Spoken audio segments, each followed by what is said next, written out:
I know they gon' lean. World debut, I know they gon' fiend. Everything Mississippi to the Palm Springs. Girls from brunettes down to blonde queens. You know you like that. You know you like that. You know you like that. You know you like that. You know you like that. You know you like that.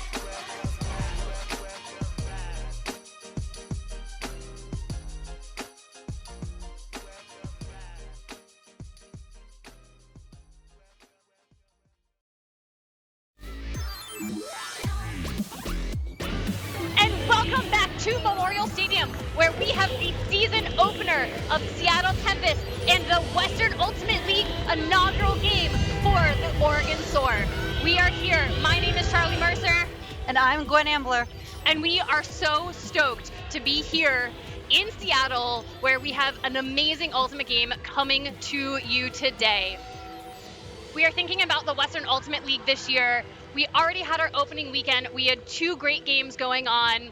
San Diego came out hot, defeated Arizona. We had a replay of the championship game against Colorado and Utah. Colorado came out again on top. The Western Ultimate League is shaping up to be really strong again this year, and we are so stoked to be part of that here in Seattle. We have the Oregon Soar as their first time joining the Western Ultimate League. They were previously part of the league as the Oregon Onyx, so there has been an Oregon presence before, but this Oregon Soar team is new. They are different. Let's take a look at that Oregon Soar roster. What are some of the players to watch that you're seeing, Gwen? Well, I think first and foremost, I would be looking at Kimber Cole. Let's take a look at the Oregon Soar roster. Looks like we're going to take a look at the There we go. Okay, great. So Kimber Coles is a longtime veteran player, and she actually was on the version from Oregon in the WUL a couple years ago, the Oregon Onyx. She's a fast receiver who's really dynamic and tough to cover in small spaces. I'm also really excited to see Ren Vogel on the field out here. They actually had a presence in the Premier Ultimate League previously, playing for Texas Torch, and are joining Oregon Soar all the way from out of state. They live in Denver right now and have commuted to most practice weekends. I'm also really excited to see Raina Kamrat. She is also a veteran Oregon Portland player and is a really dynamic goal scorer, one of their captains as well. I am so stoked about Helen Burris, who is Lou Burris's daughter, is a high school player and was here in Seattle playing at the Seattle Invite, which is like a top-notch high school ultimate tournament, and showed up at the fields in her cleats, having just played a game, so has already played a day of a tournament and is here to show up and ball out. It's going to be so great. Taking a look at this Tempest roster, who are some players that you are excited to watch at this Tempest roster? Well, I think Cheryl Sue has become a household name to people watching Seattle Ultimate, and she is just such a dynamic handler, will be really leading Tempest offense. So definitely keep an eye out for her. I'm also really excited to see Drea Baroma, another of their team captains, who actually led the team in their plus-minus stats last year, is just a fantastic all-around impact player on the field. But also making a reappearance in the WUL is Jamie Erickson, who had played for Tempest back in 2023 and is now back and is just a physical, huge presence. When I think about the stories of these teams, I think that this coming back to the program is something that we see on both sides. So we have players on Tempest that had to take a year away that are coming back. We have, on this Tempest roster, Lexi Garrity sat out the 2024 season, is back. Jamie Erickson was on the East Coast, is back, right? Yeah, Linnea Sue is another player in that category, yeah. Future, Alexa Ramirza, another player right? Coming back to this Tempest team and that longevity, that experience, that allegiance to the community to be able to come back in and be wrapped back into this program, I think is really special. And I think it's something that we're going to see on both sides of on both sides today. So I think Oregon also, as this new program to the WL, is bringing in a lot of players who have played together in other venues, whether that's in the WL or in college or in the cities that they reside in. And I think something that's special about the Oregon Soar, right? If you think about their names, Oregon Soar is named for the entirety of the state, and they're really working to represent the entirety of the state. But if you think about Seattle Tempest, it's named for the city, where it's not Washington Tempest, it's not representing the whole state, it is really focused on that locality. And so I think that Oregon Soar is going to be able to bring in players, right? They have players in Corvallis and in Eugene and in Bend and in Portland. And so there's a lot of that representation. And so you have players that played on the Onyx that are coming back and playing with Soar, but you also have so many new players.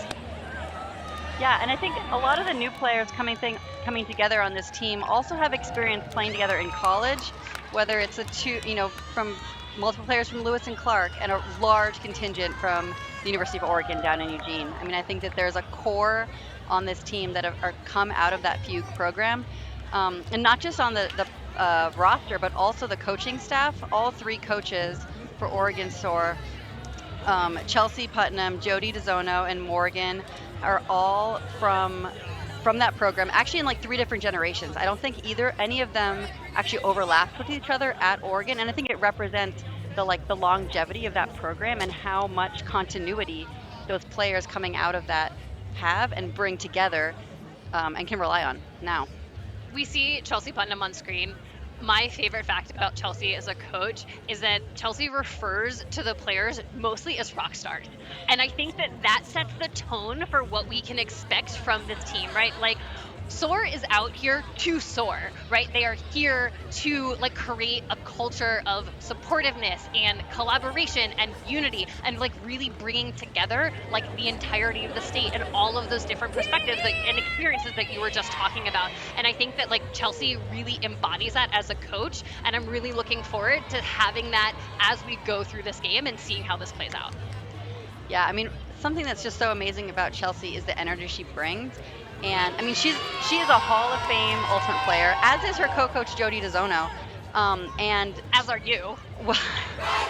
As is Deb Scheibe leading the Tempest. But Chelsea's hallmark as a player was just an amazing energy and enthusiasm and confidence in herself and her teammates, and she brings that as well as a coach, really picking up her team and imbuing in them in just a sense of unshakable belief.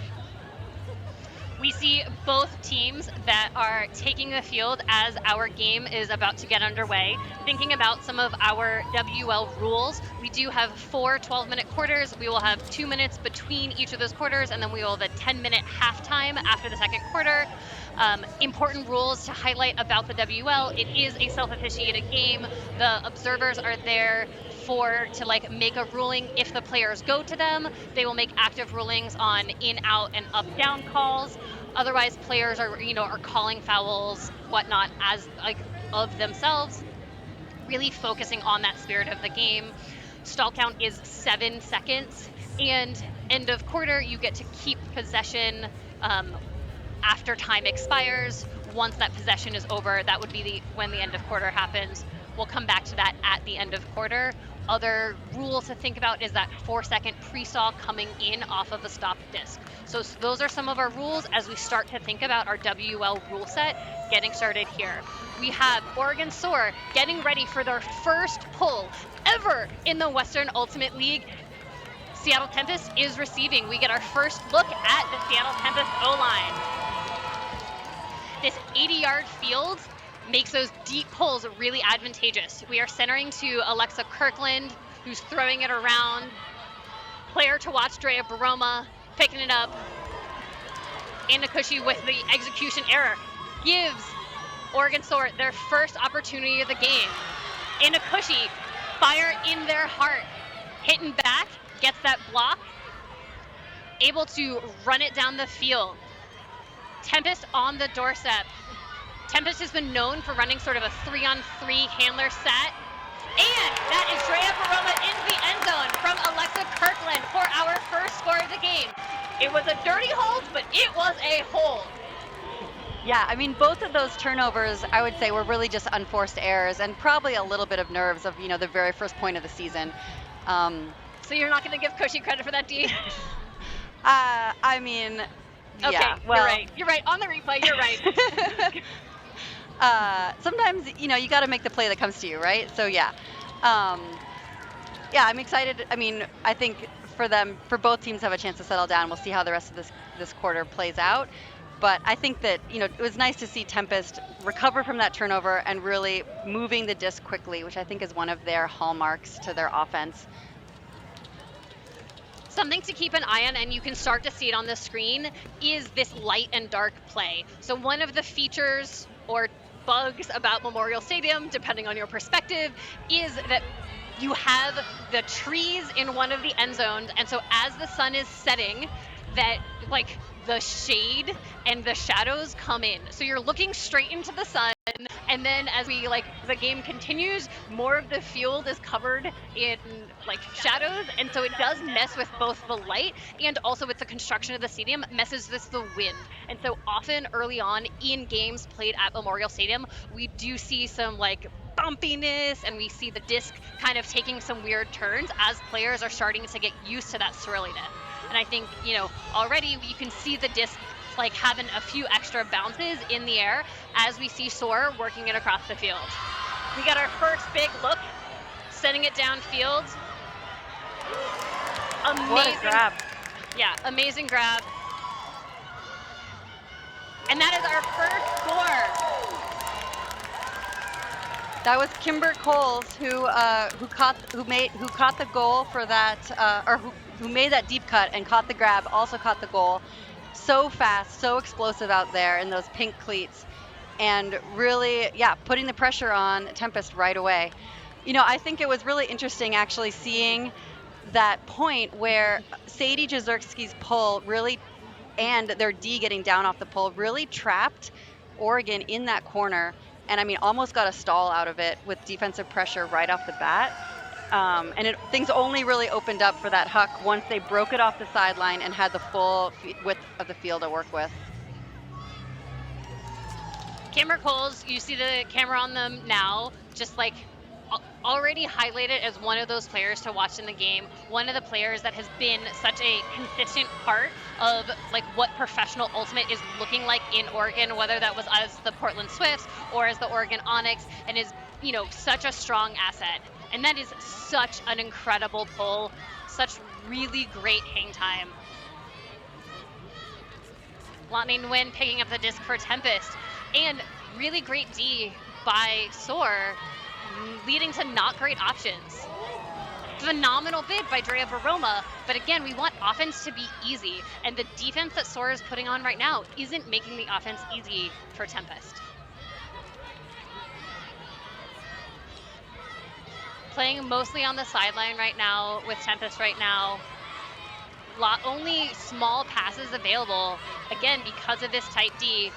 Handlers Nguyen and Kirkland doing a good job keeping the disc moving with a rotating cast of cutters coming in. Cheryl Sue with the disc in the middle of the field. Again, like you mentioned earlier, Tempest is trying to gain yards, cutting up line, driving in the middle of the field, and Soar is making it really hard. Phenomenal grab by Cheryl Sue, one-handed, centering it to Anna Cushy for the score for Tempest. And that, instead of a dirty hold, that one was a clean hold. It was an unconventional look up to get the disc up to Cheryl Sue upfield, which I think is a representation of how much they trust her to get the disc and make the play. That was a really nice grab under tight pressure. And yeah, I mean, I think Oregon can be pretty pleased with a lot of the defensive pressure that they put on that point. I mean, if they're able to shut down these up line passes, they really prevented Tempest from getting the disc laterally. I mean, they were only working on, less than 20 yards of width of the field the whole point. And I think, good things are going to happen if they're able to continue to limit Tempest's access to the full width of the field.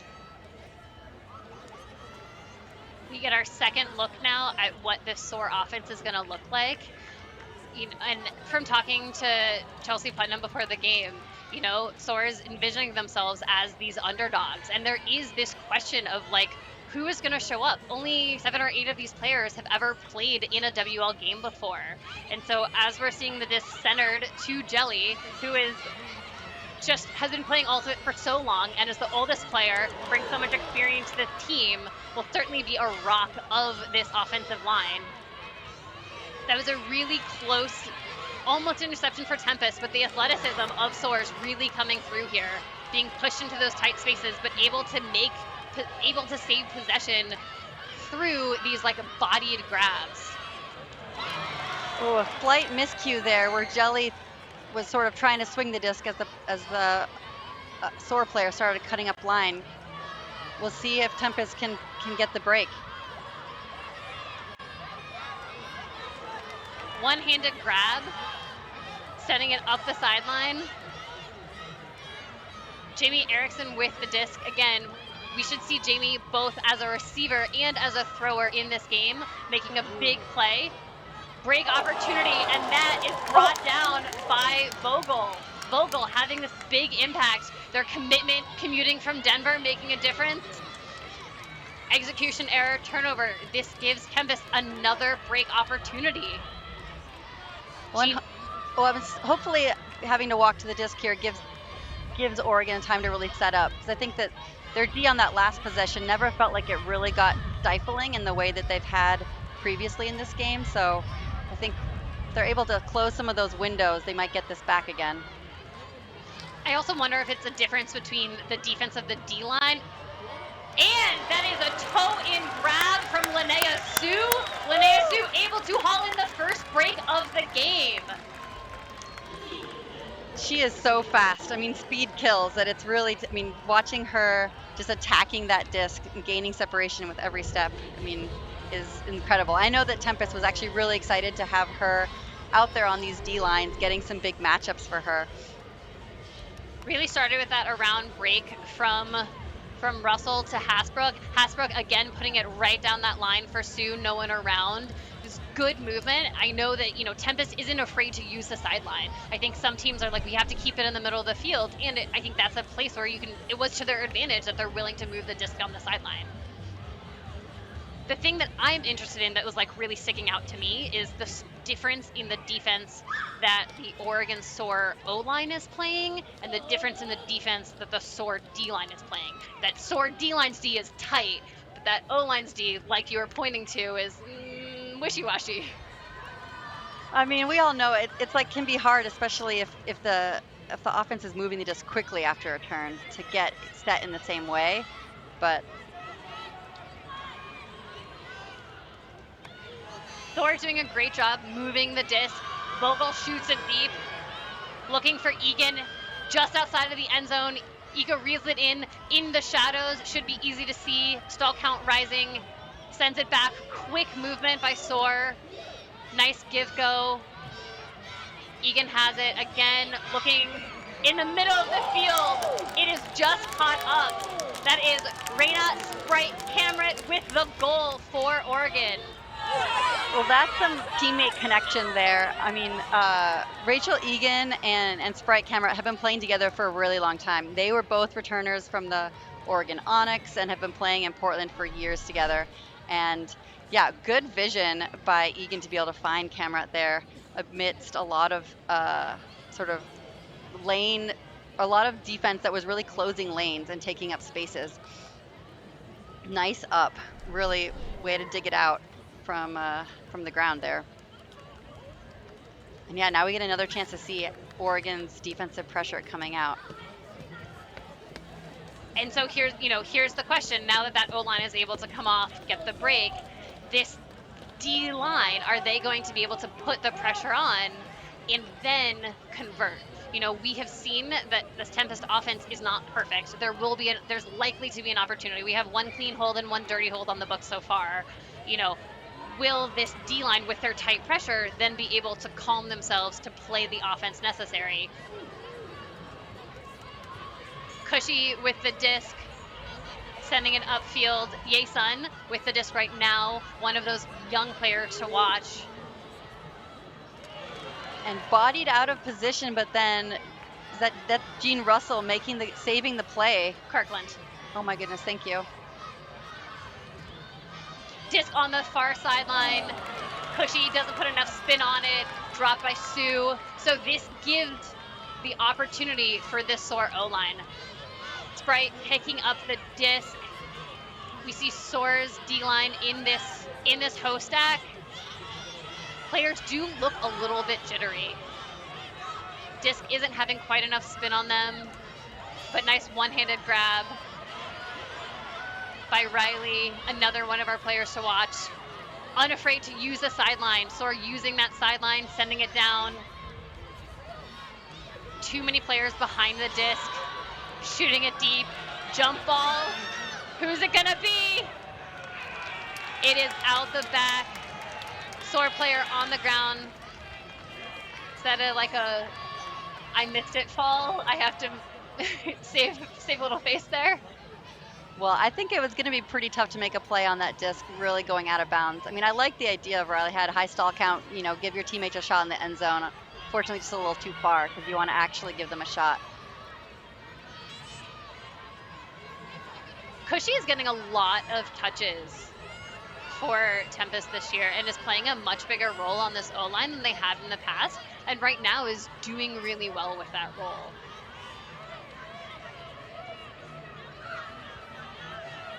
Tempest collapsing into more of a vert, has traditionally run sort of what they call the Tempest offense, which is, looks a lot like a split sack. Huge bid from Kirkland. We see Cushy making that grab. Like I said earlier, Cushy showing up big for this Tempest roster, and that was absolutely a trust ball from Kirkland to Cushy, just like putting it out to space. Cushy is all alone and able to bring that in. Yeah, I mean, a perfectly weighted throw to just really go over the back shoulder where the defense really had no play. Great, fantastic grab and read. But I think that, the whole offense, that whole point had been coming up that far sideline, really isolating players on that sideline with just a standard like V cut out and under, and then setting up all that space for Cushy.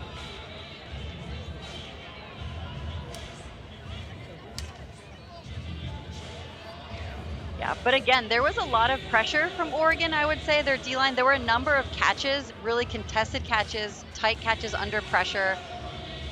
And, they got one chance. But I think if I'm Oregon's coaches, I've got to be pretty pleased with the fact that they are making Tempest, I would say, really aware of the defense, really thinking about what pressure they're bringing. So now it's Tempest putting the pressure on right from the get-go.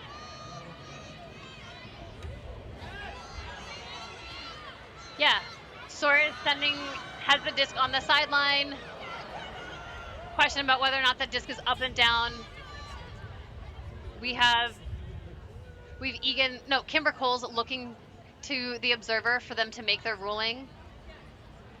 Calling the disc down because the up down is an active call from the observer. So that was really well played by Kimber Coles, knowing that they should be stepping in and making that call. So that does give Tempest the opportunity. This is that D-line. Jamie Erickson sending it deep again for Linnea Sue. Too far for Linnea Sue. Yeah, I wonder if now we've seen a couple discs that have tailed a little bit more, and I think there may be a slight breeze that might be affecting some of these longer passes, preventing them from just staying flat out in that green space. Because, Linnea Sue had steps going deep. It was a great look. If you take a look at the flags above the bouncy houses, you can see that Soar is going a little bit upwind right now. The wind is slight, but to your point, I think that did make that a little bit downwind. It made this throw tank a little bit more as you're trying to reset it. Trailing bid by Julia Hasbrook. Yeah, again, a pass that I think was affected slightly by the wind, having it go a little bit too fast, a little bit too far into that corner. Jelly Boyden with their composure coming to pick up the disc for this Oregon Soar offense. I think the horizontal stack setup is a great place here, but I think the cutters need to be starting their movement sooner and, There they created space for Kimber Coles, great, but they need to be cycling, cutting deep, and there's just too much like standing right now, or like not enough setting your teammates up for success. Like, what are you seeing that's being effective or ineffective for Soar offensively here? Pick called, disc is coming back. There will be a 4-second pre-stall where the thrower cannot make any movement, but the players on the field can start their movement. Well, I think that Oregon's offense is at its best when the disc is moving quickly, and I think that the pressure Tempest has been putting on has been making throwers hold it for a beat longer than they want, and I think thus things have been slightly more disjointed than I think they would prefer. Send it deep to Jamie Erickson. Gene Russell knows the play. That is a good plan, and that results in another break for Seattle. That is their second break of the game. That puts Seattle up 5-2 with just over 2 minutes remaining in this first quarter. Yeah, nice work for Jamie, just putting her head down and busting deep. I mean, actually losing their defender, Oregon tried to make a good switch to cover, but that is just like fast break, defensive attack mentality that was rewarded with a really nice shot where only Erickson had a chance at it. Timeout has been called. During these timeouts, if it is in play, you can sub the full roster, but because we are between points, players are going to be able to teams will put out whomever. What do you think is being said in that Oregon Soar huddle right now? Well, if I know Chelsea, she is talking about and how you much do know Chelsea. how much she believes in her players to be making the choices that they have been practicing and working on.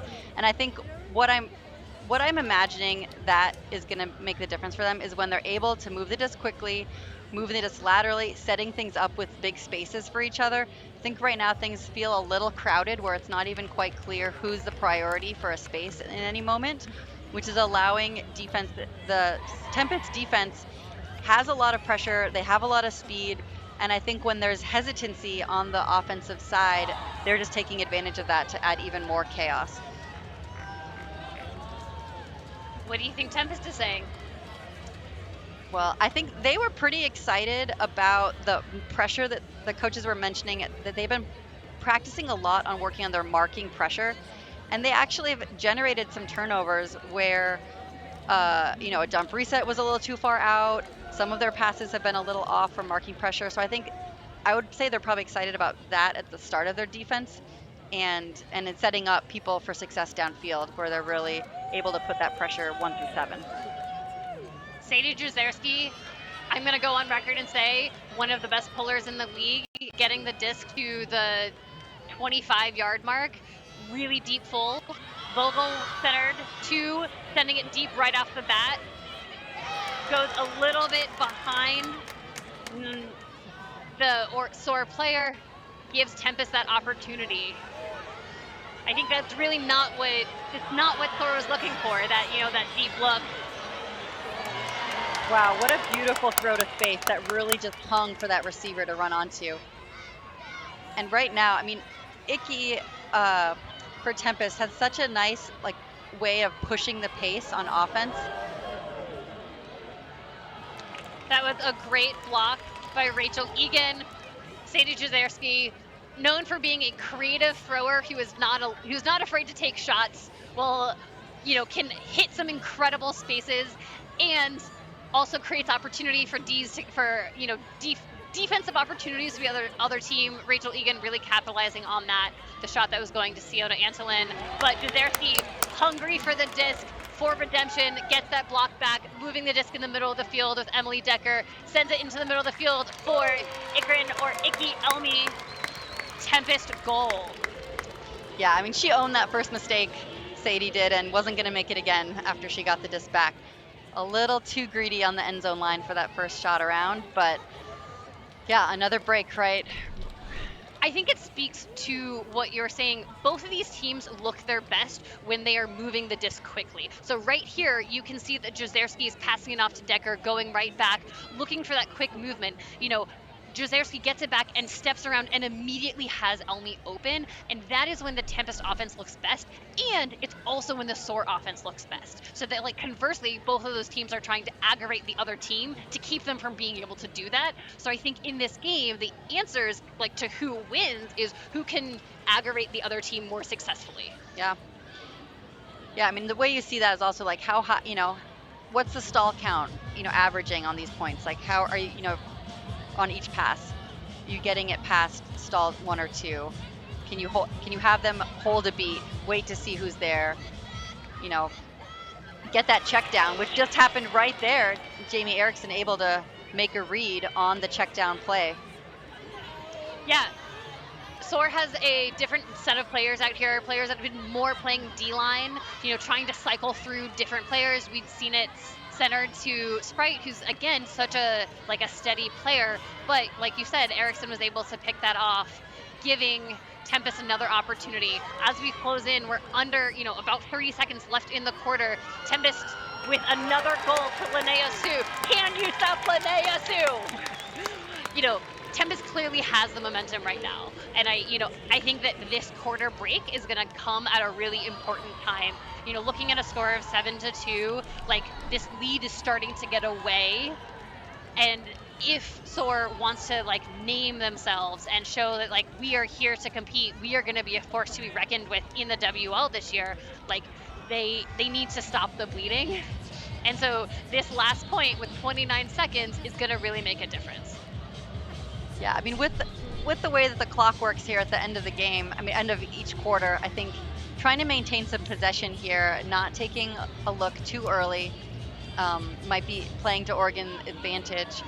But yeah, if I was Oregon, I think that they're probably trying to figure out what is their go-to, right? And that's one of the things of not having been a team before.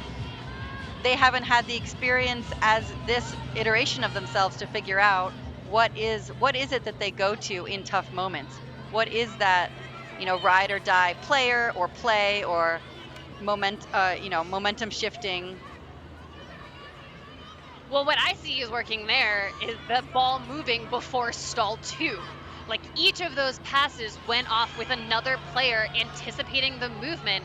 And so, you're seeing Egan and Boyden just moving the disc down the field.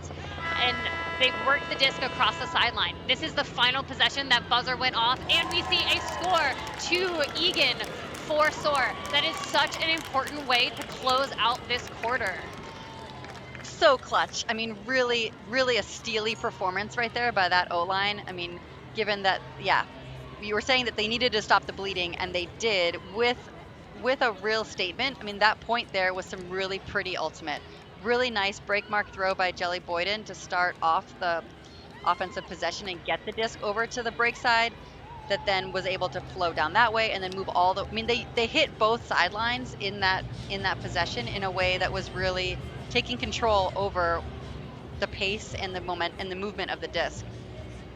That was an incredible first quarter. We are so stoked that you are here with us, and we will be back in just minutes away for the second quarter. Don't go anywhere.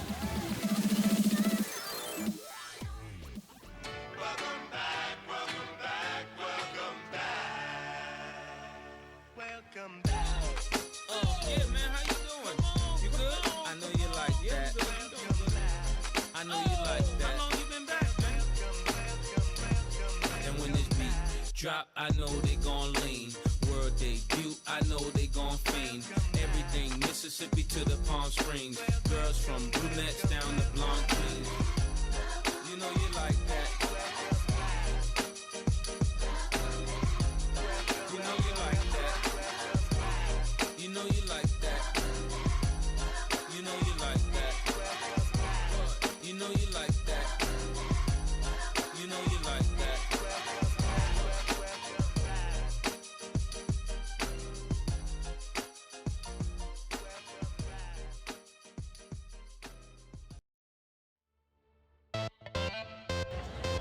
And we are back for the second quarter. Soar gets the opportunity to start on offense. So that chilly offense that was able to close out the first quarter gets to come back on the field almost immediately to show that was not an accident and that they can do it again. we have like the youngest player out there with Helen Burris and the oldest player out there with Jelly Boyden, and that together just like fills my heart so with so much warmth. Like that, the spanning the generations of Oregon Ultimate, and I think that like that community is really what Soar is trying to represent with this like Oregon Ultimate Alliance, with the community and like the camaraderie of the Oregon Steel and the UFA and the Oregon Soar and the WUL. Like it is about the whole community. Jelly Boyden unfortunately starting off with a dropped pull, giving Tempest an opportunity close to the end zone. Oh, such bad luck. That's direct. She was basically directly looking into the sun trying to catch that, and unfortunate drop. Jesse with kind of a bladey throw to Jean Russell. Again, I think kind of looking into the sun, bouncing off Jean's hand. Another drop. Jelly sending it deep. Oh, what a phenomenal grab by Zoe Luke. Zoe Luke sending it. Helen Burris diving for the disc. Miscommunication between Boyden and Burris over who's going to get that. I think that kind of led to neither of them having a great angle on it, giving Tempest another opportunity. Both teams coming out of this quarter, lots of execution errors happening right now. Discs behind, bladey discs, like, are you going this way? No, I'm going that way. Throws going to space where no one is. Yeah, I mean, the sun has come out from behind the clouds and is setting right into their eyes in this direction in a really noticeable way. So I do think that somehow this field feels different than it did just even 5 minutes ago. We have a stall called. You could see Burris trying to get the disc quite out of their hands. Was incomplete. Disc is being played from where it lies. And the Tempest mark there made a really big impact on that play. The rest of the Oregon Soar receivers were very, very far away. And, I mean, Burris only really had Jelly Boyden as an option, but the mark really made that very, very difficult. Burris trying to get it back with an active mark on Russell now. Conversation on the field between Sidra Pearson and Anna Petty. Looks like foul, no contest on the field. So stall count will be resetting to 0. Disc will come back in with that 4-second pre-stall movement where the thrower cannot do anything, but the players will be allowed to move. So there's your pre-stall. Disc is now live. Nice around from Russell to Crowley. Crowley is one of the captains this year. I think looking to take on a bigger role with Tempest, and is really fun to see them shining out here. Leading pass from Russell to Heidi.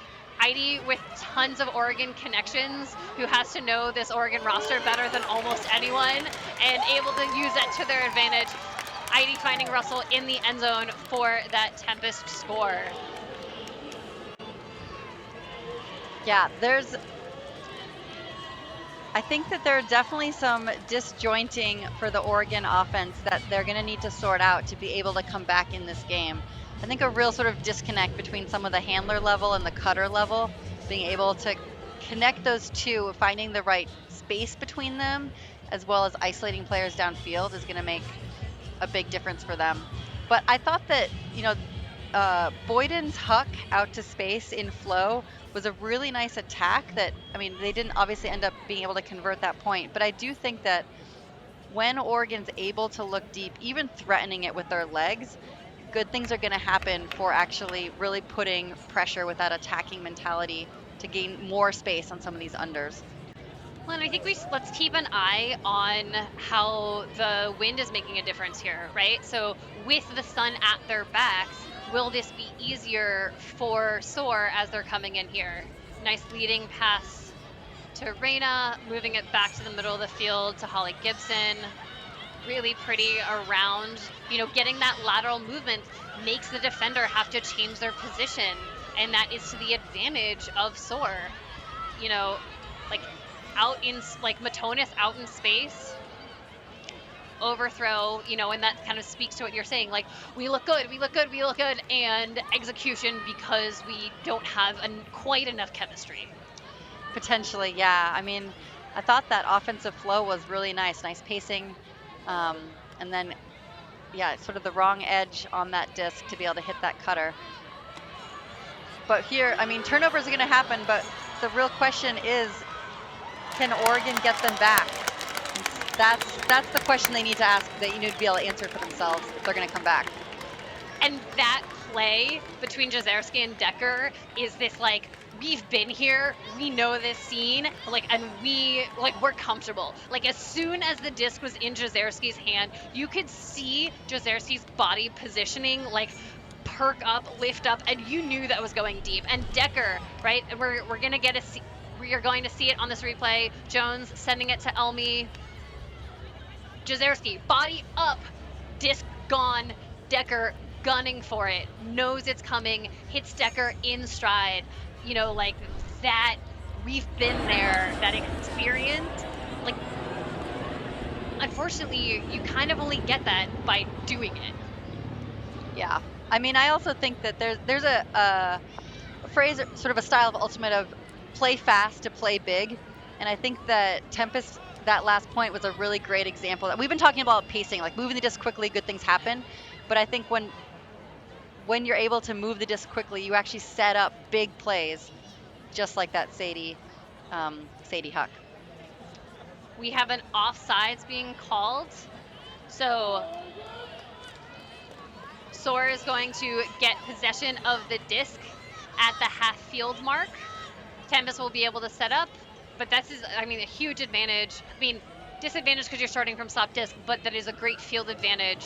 Erickson with the run through D, really just bodying out Vogel there. You know, showing why Erickson is, you know, such an asset to have back on this Tempest roster. We have a whistle on the field. Disc is going back. Yeah, I mean, there was the pull play that Oregon was running there was vacating that whole middle of the field for Vogel to attack. But, I mean, Jamie did a really great job of reading that play and beating them to that space. Really nice defensive pressure to make that block. Timeout has been called. Question is, was the timeout called before Erickson made the D? Was the coach able to get it in by the location of the disc, where the disc went back to? Is this did the coach make the call from the sideline early enough that it actually negates the turnover? I think that'll make a really big difference. But judging by the players who are standing in the huddle, it does look like a Tempest O-line that is going out there. So it looks like that D does still stand. So we'll see Tempest on O and Soar on D for this point. It's an opportunity for Tempest to really kind of, you know, sort of put it away, right? Like, down by 6 is rough, down by 7 is even rougher. Get your O-line the opportunity, more chemistry out there. Time playing together in these games, practicing for the future. Yeah, well, here, I mean, Oregon has some of their top defensive players out here. I mean, this is the time where, you know, your D's tested to really see if they can get this back.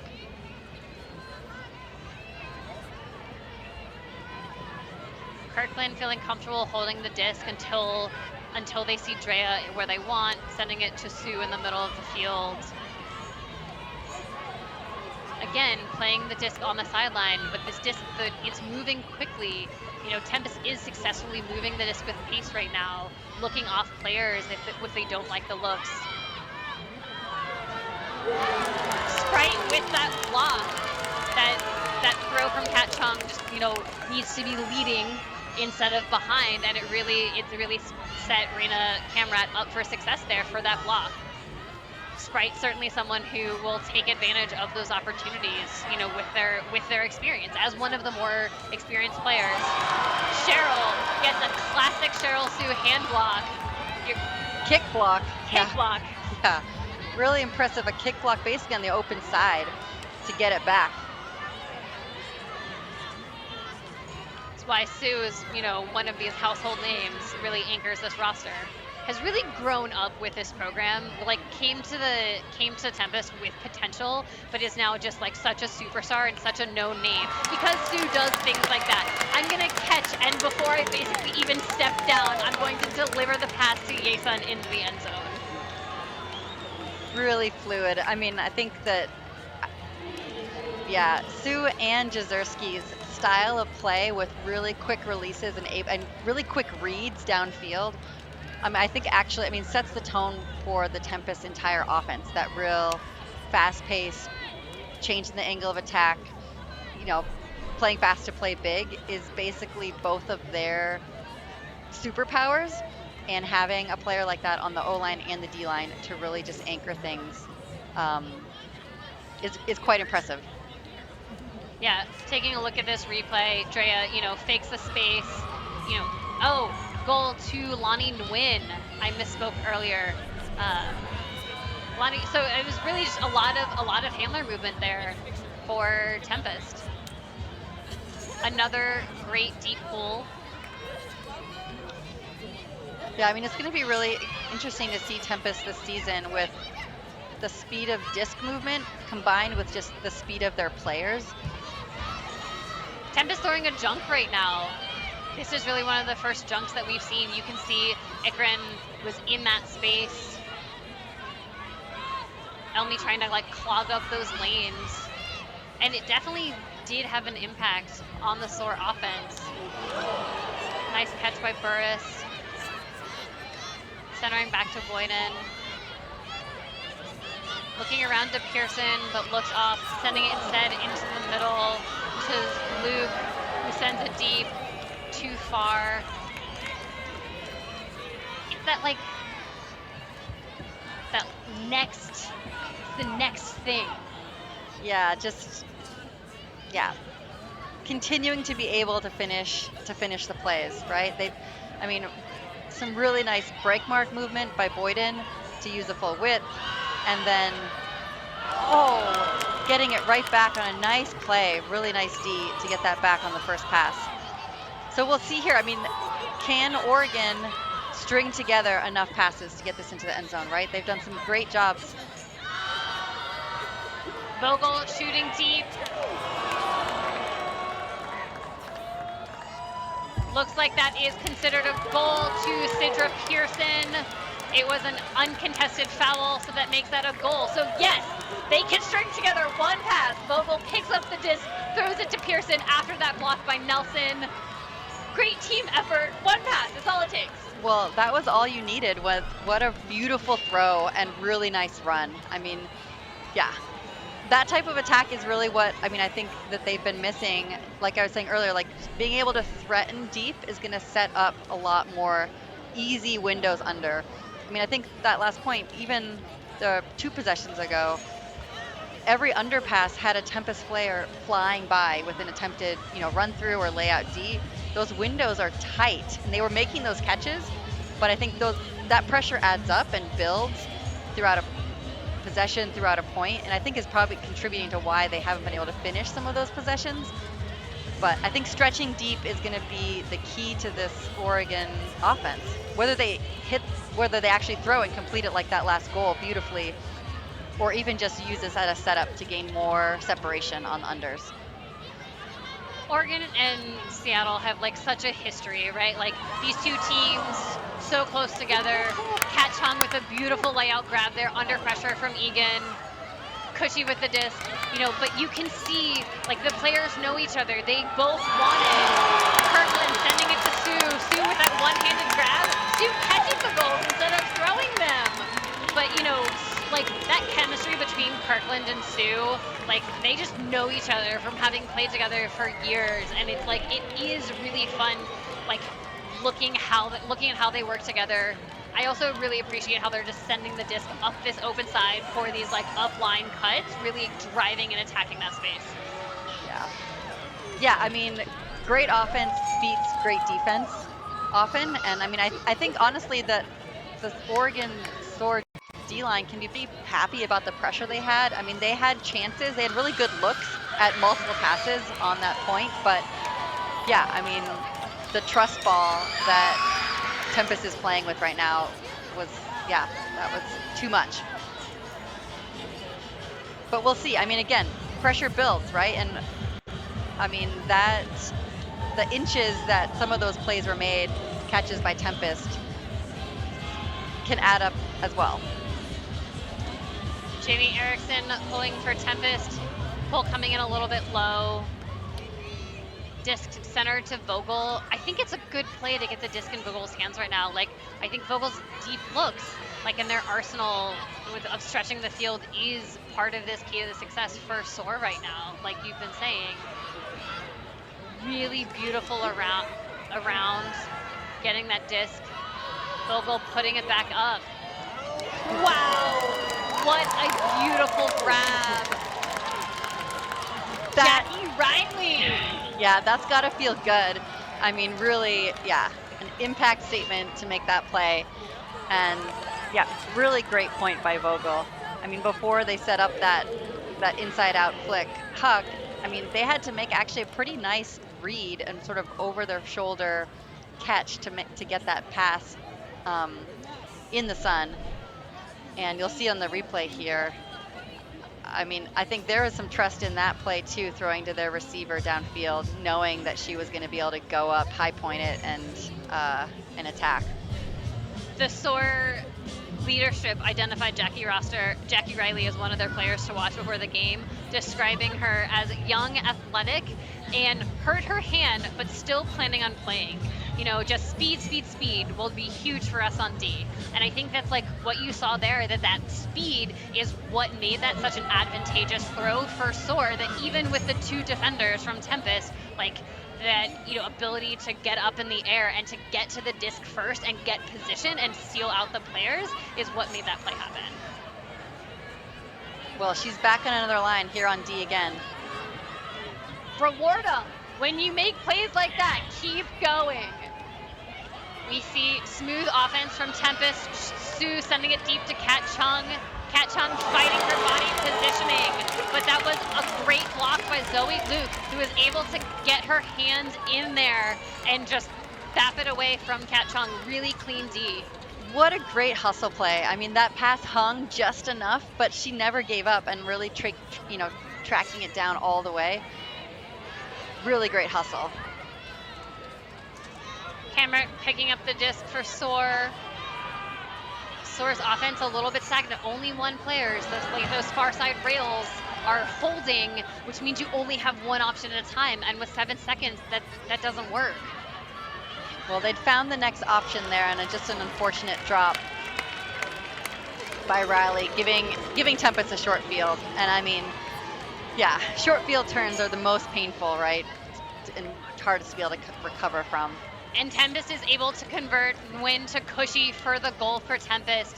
Tempest really sitting comfortably at this point, you know, up more than double the score of Soar, up 12-5 with just over 2 minutes left in this first half. You know, I think that you're starting to see this game shift at this point. You know, Tempest is like, the O-line is staying hungry, still working on moving the disc, but there's like, you know, by the fact that Tempest last time they were on D put out a junk, I think you're starting to see like, okay, now that we've built up this lead, like how can we continue to grow our arsenal? Like, it is the first game of the season. Like, we are honing ourselves against Oregon, but we're also honing ourselves against and getting ready for all of these teams in the league, right? Like, Tempest won the league in 2023 and then missed playoffs in 2024.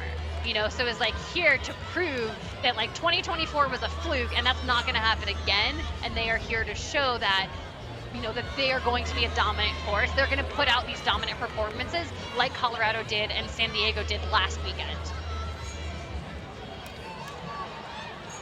Soar out here to show that they are a force to be reckoned with. You know, we're seeing those glimmers of it, and it's the question of, are they able to compete? But with players like Kimber Coles shooting deep into the end zone, going to Rachel Egan, the answer right now is yes, they can complete. That was great. Egan just completely uncontested in the end zone. I miscalled. That was, I believe that is Juliana Gallion with the score. Oh, great. Yeah, Gallion it's really exciting to see her number called there because She actually won D3 Nationals last year with Portland and was the Ulti World Player of the Year in D3, the D3 college division. So it's really great to see a young player like that. I mean, getting these moments, critical O-line moments here with Soar, to be able to step up. Really managed to like sneak away from her defender. I mean, I don't know how she created so much space, and you know, that's great find by Coles too. I like really appreciated like the edge and the lift to be able to have that like sit up for Galleon to come down with it. Tempest gets an opportunity on offense, trying to move that disc. Burr is really putting on a tight mark on Sue there, but still moving the disc across the field. Oh, Sprite hungry for that block. Kirkland comes down with it, sending it deep to Sue. That was, you know, a longer but similar play that we saw between Kirkland and Sue earlier, but this one just a little bit too fast, too much spin on the disc, goes past Sue. Well, this is exciting. Another chance for Oregon. I mean, Oregon knows that they need defensive breaks, right? They need breaks to get back into this game, and here they have a shot. They're going right into the sun.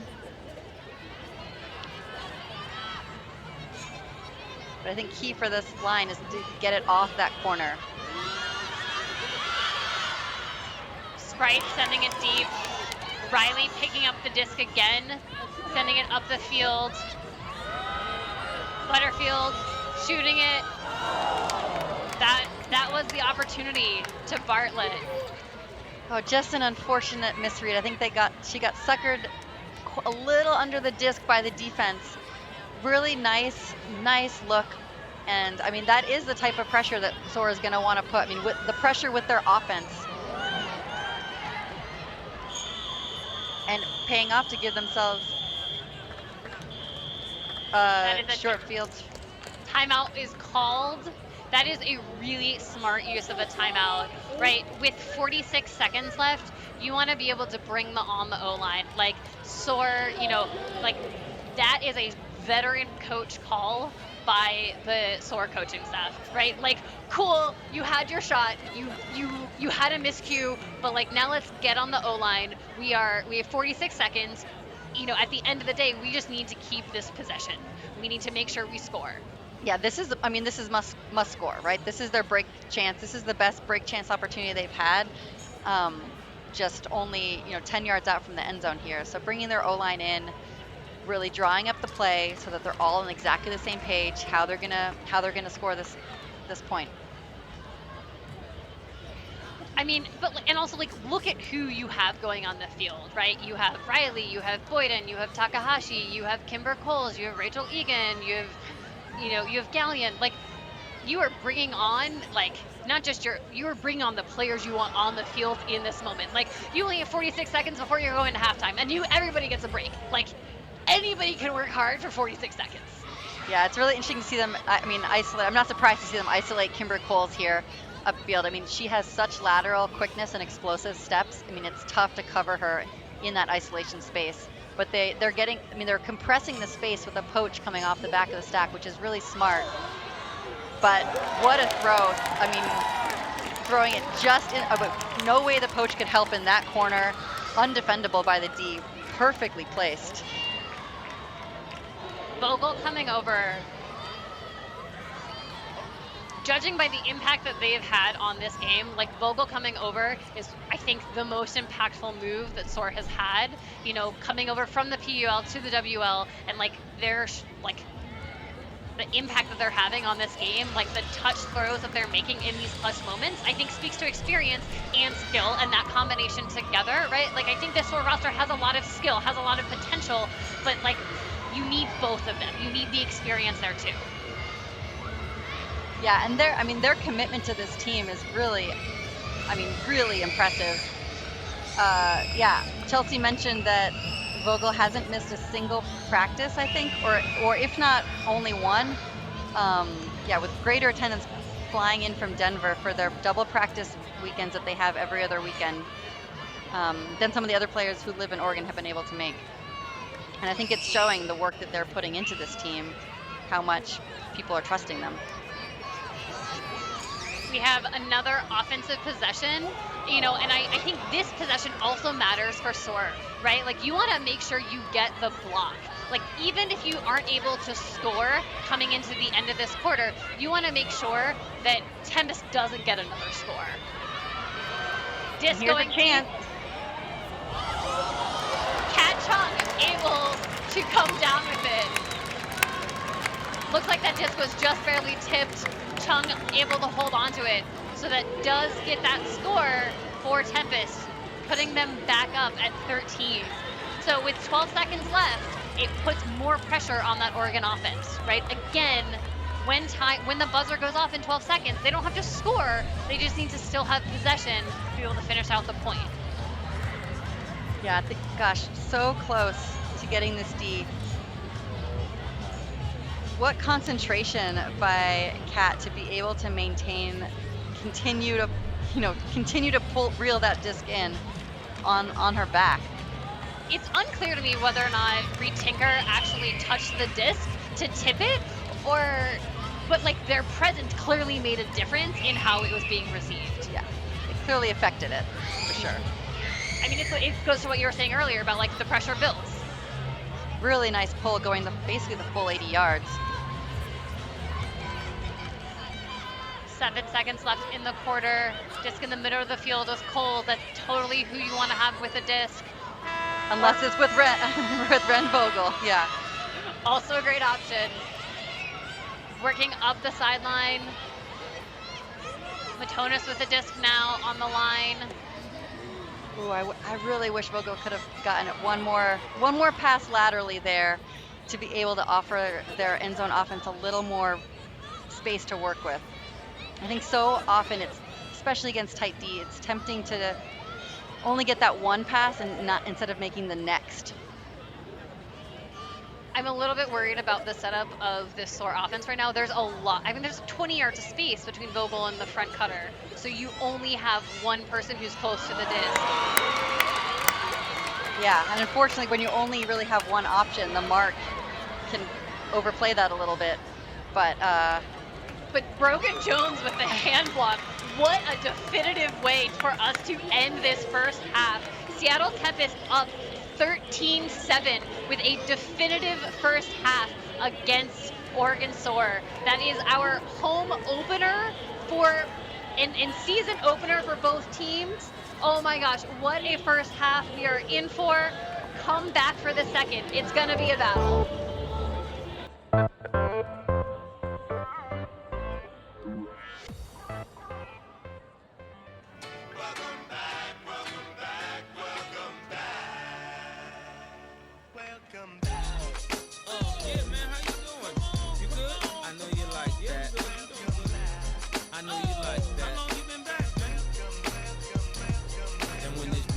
Drop, I know they gon' lean.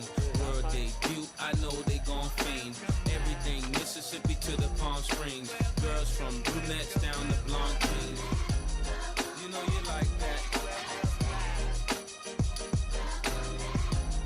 You know you like that.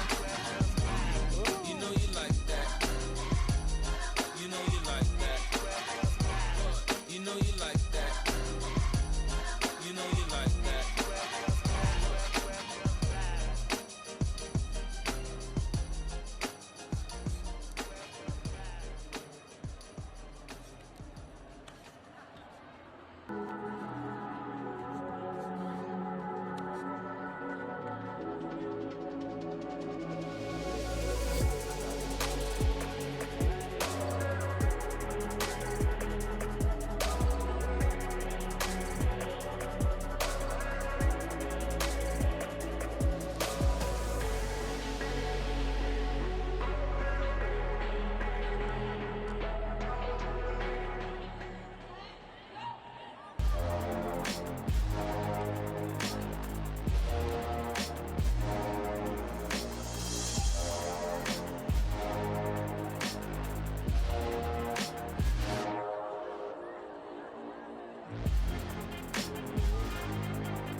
OT. Number 7, Giants and Chargers, Justin Herbert. Wait a moment. Hang on. Looks like that's Western Ultimate League frisbee. I'd know it anywhere. It looks like Cody Lippincott, right? Laying out, well done. All right, so I'm going to just guess.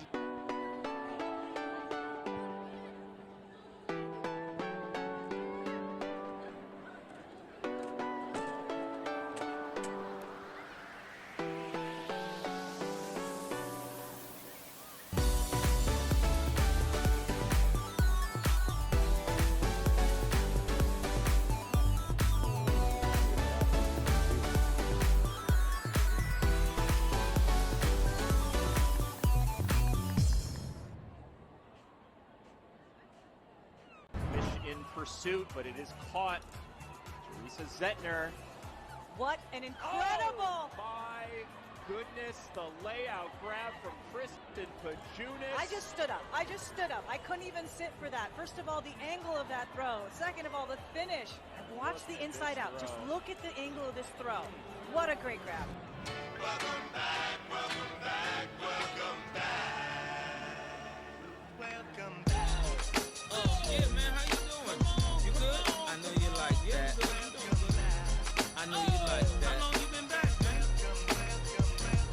And when this beat drop, I know they gon' lean. World debut, I know they gon' fiend.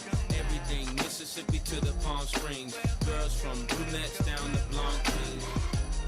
You know you like that. You know you like that. You know you like that. You know you like that. You know you like that.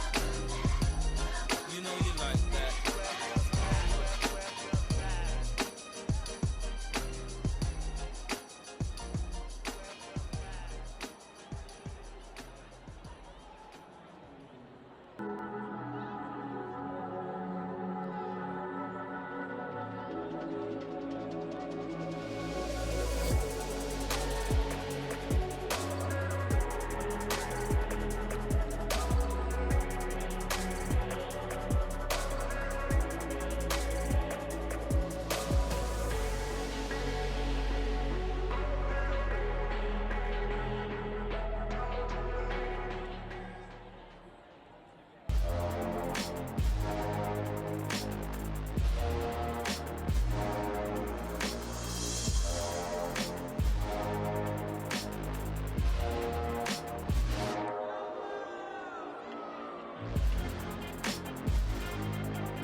OT. Number 7, Giants and Chargers, Justin Herbert. Wait a moment. Hang on. Looks like that's Western Ultimate League frisbee. I'd know it anywhere. It looks like Cody Lippincott, right? Laying out, well done. All right, so I'm going to just guess.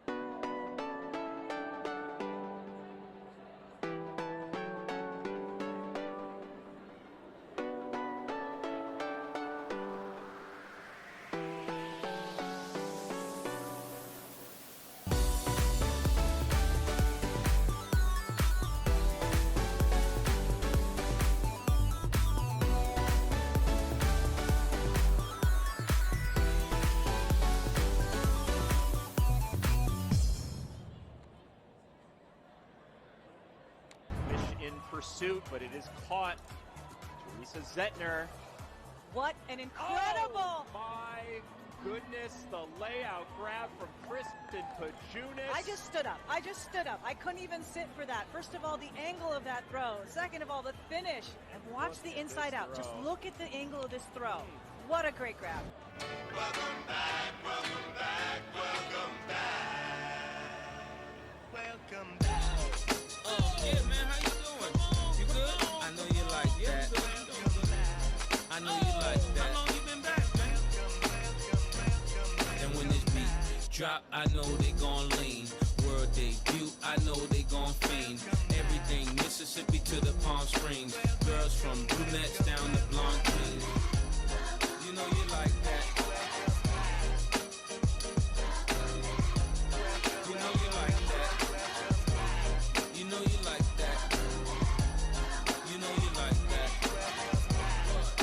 you like that.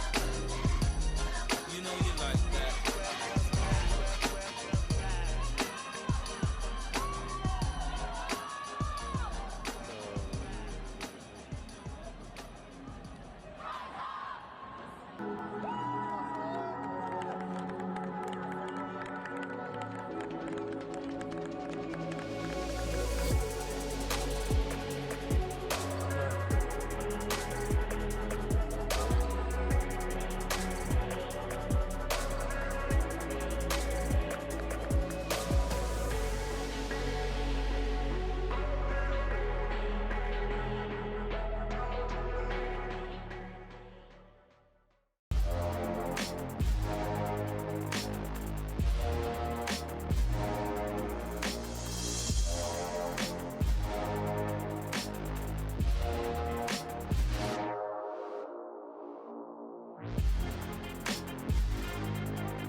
OT.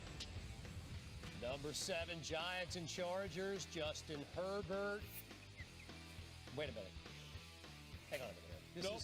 Looks like that's Western Ultimate League Frisbee. I'd know it anywhere. It looks like Cody Lippincott, right? Mm-hmm. Laying out, well done. All right, so I'm going to just guess.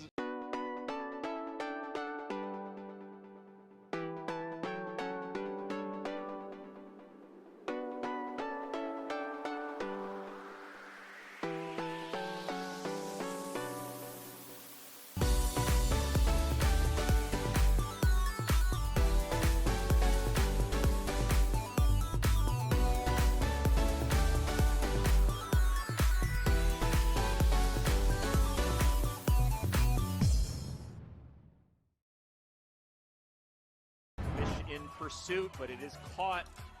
Teresa Zettner.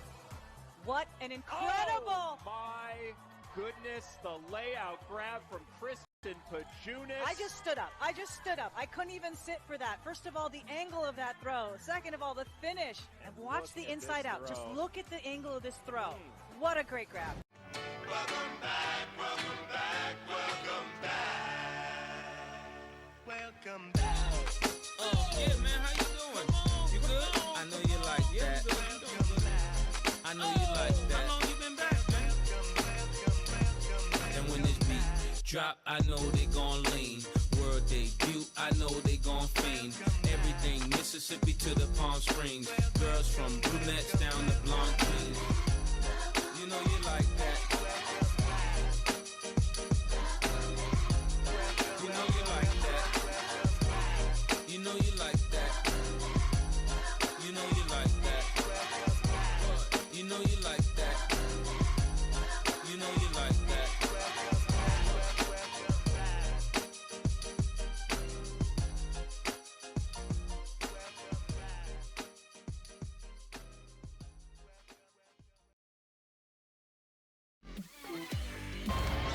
We are back.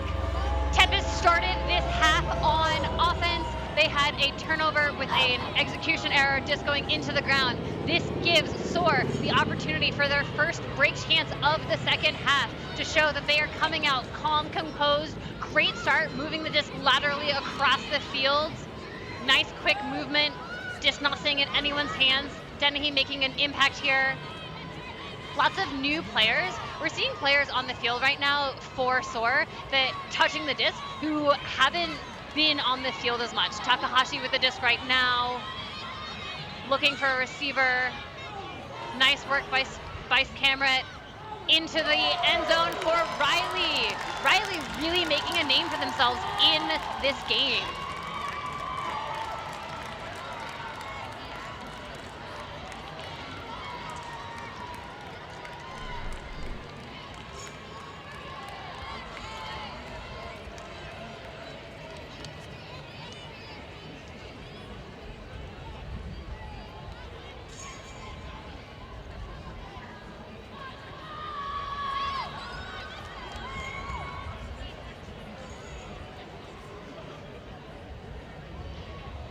Yeah, there's definitely some like roster mix-up, you know, like switching players between lines, like figuring out what's going to work, which players are we going to put together, and it's making a difference. Something you and I were talking about during this halftime break is this idea of how both of these teams, instead of pulling in superstars from other places, they're really committed to making their superstars. And they're committed to like growing the community, you know, committed to those youth clinics, committed to like taking on players as practice players and developing them over the course of years, you know, and that's what the Oregon Ultimate Alliance, that like organization that was founded to house the Soar, is designed to do. And I know that's also a core tenet of the Tempest Cascades organization of investing. You know, when I walked into the stadium before the game today, there was a youth clinic happening on the field.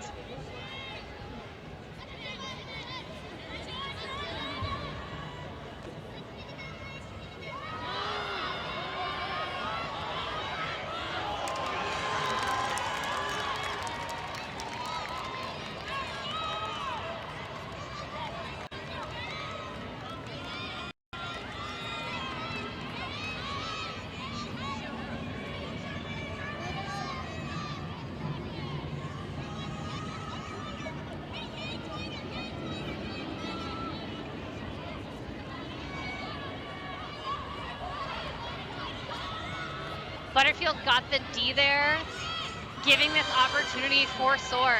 Sprite sending it deep for Riley. Riley had the position. Riley is calling a foul. I hear some of the crowds having opinions about that foul call. Conversation between Yasun Lee and Jackie Riley happening right now. One of the things that I really appreciate about Ultimate is is that self-refereeing, that conversation, and how it like really instills the ownership over what is happening on the field. Riley has possession of the disc, looking upfield. I really like how they like so aggressive with their body language of like, I want to shoot it, I want to send it upfield. We are going to gain yards when I have the disc.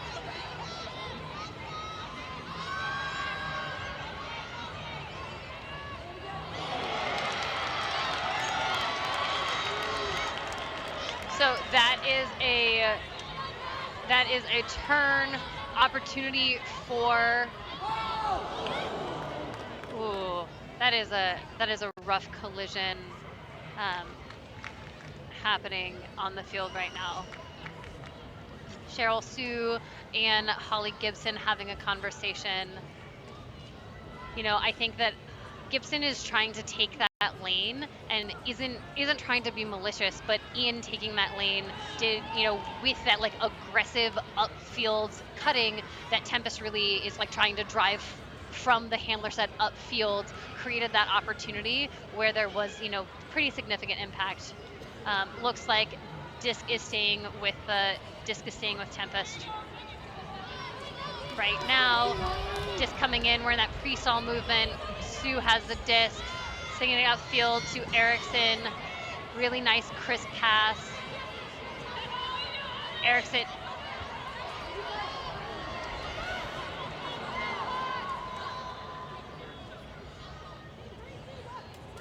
Players signaling that stall. It does look like Erickson is having a conversation, saying it to the observer. Observer is saying that it is a stall. Shout out to our observers, head observer Kate Dare, joined by Jean Sue, Autumn Toki, who just made that call, and Wilkes, Jason Wilkerson. So thank you, observers, for being here and for what you do. Gibson picking up the disc, sending it right into the end zone for Riley, for another Riley score and another Soar score. That is 2 to start the half.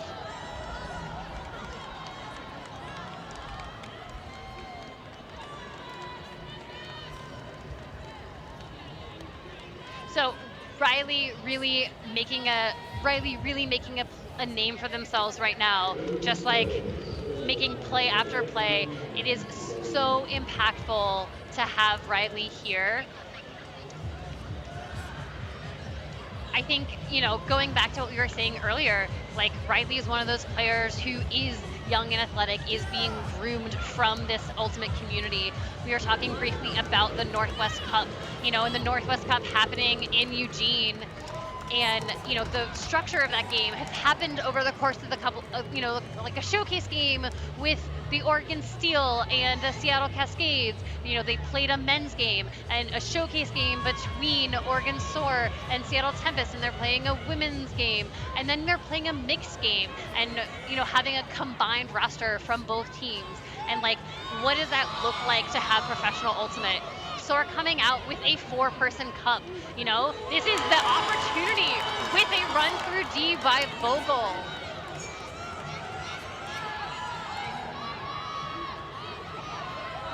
So looking to send into the end zone, too far for Butterfield.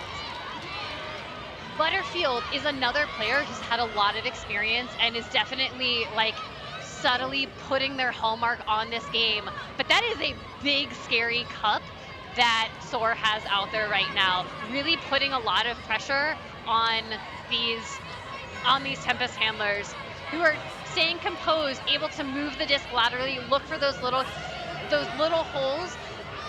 Cushy putting that disc up for Drea Baroma running into the end zone.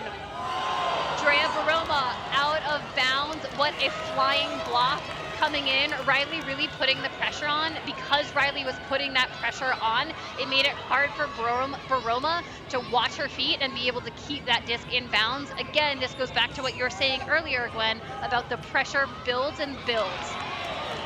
Again, the pressure builds. Lonnie Nguyen gets that block. We are back in the hands of this Tempest O-line.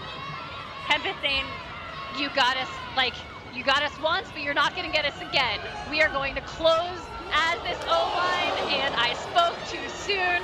Cheryl Sue with an uncharacteristic drop, trying to catch their feet, watch the line, and catch the disc all at the same time. Looks like we have an injury substitution happening on the field. So we are going to be going back to 7:03. So we are backing up. Riley coming off, Raina Kamrat coming onto the field for Soar. So with that injury happening, we should see the disc stay with Tempest because it is going back. Looks like I'm incorrect. Possession with Oregon. Kamrat picking up the disc for Soar. Something that I really appreciate about Kamrat is their flexibility to play so many different positions. There are times where they are in the backfield as a handler. There are times when they're downfield as a cutter. They are, they're on offense, they're on defense. They are able to do it all, and their, versatility is really an asset to this. Is really an asset to the Soar team.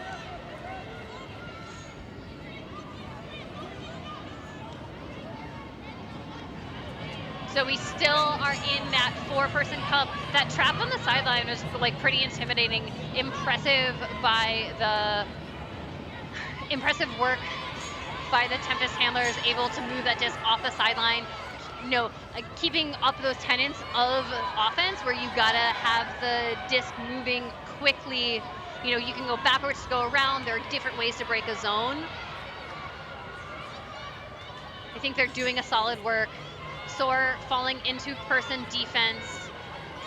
But, I think an impact of having the zone is that this Tempest offense collapsed a little bit. And, it leads to throws like that where Baroma is throwing to Yason in a little bit off balance. Yason Lee not able to come down with that really challenging catch. We have a timeout called on the field. That is a good move. There have been many turnovers. This point has been going on for several minutes at this point, and we've had multiple turnovers happening.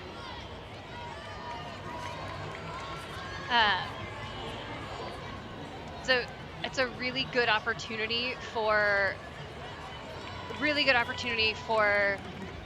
Soar to come on and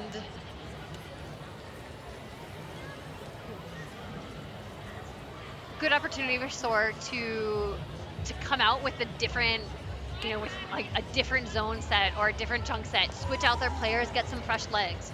Why don't you add your thoughts, Gwen? Yeah, I think that the zone was a really lovely look, and loved actually when Riley was back there, just field march, like able to patrol the whole backfield, allowing that big cup to put pressure on different angles. Really savvy move by the coaches for Soar to be able to change it up and give a different defensive look there.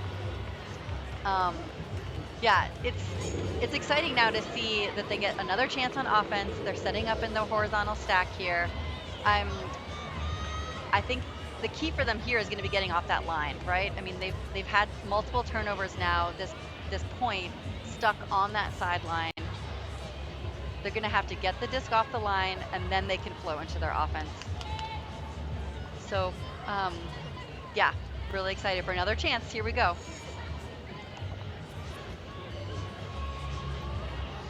I appreciate that Tempest is taking that opportunity to set up in a junk themselves, and sometimes just starting in that junk can create a little bit of nerves, and, you know, and we saw that, like, deep throw, overthrowing, you know, when you have like players in front of you, it can be like, how am I gonna find the space? When often the answer to a junk is to take lots of tiny passes and keep the pace moving, just like you would be in person. Big jump ball happening here. Jazerski comes down with it. Jazerski showing that she is not just a thrower, she is also a big body receiver, able to make plays in the end zone. Jazerski really showing their mettle here. And speaking of medals, they have a lot of medals, having been on Team USA for a variety of iterations. Really great throw by Decker, putting that up, absolutely a trust ball.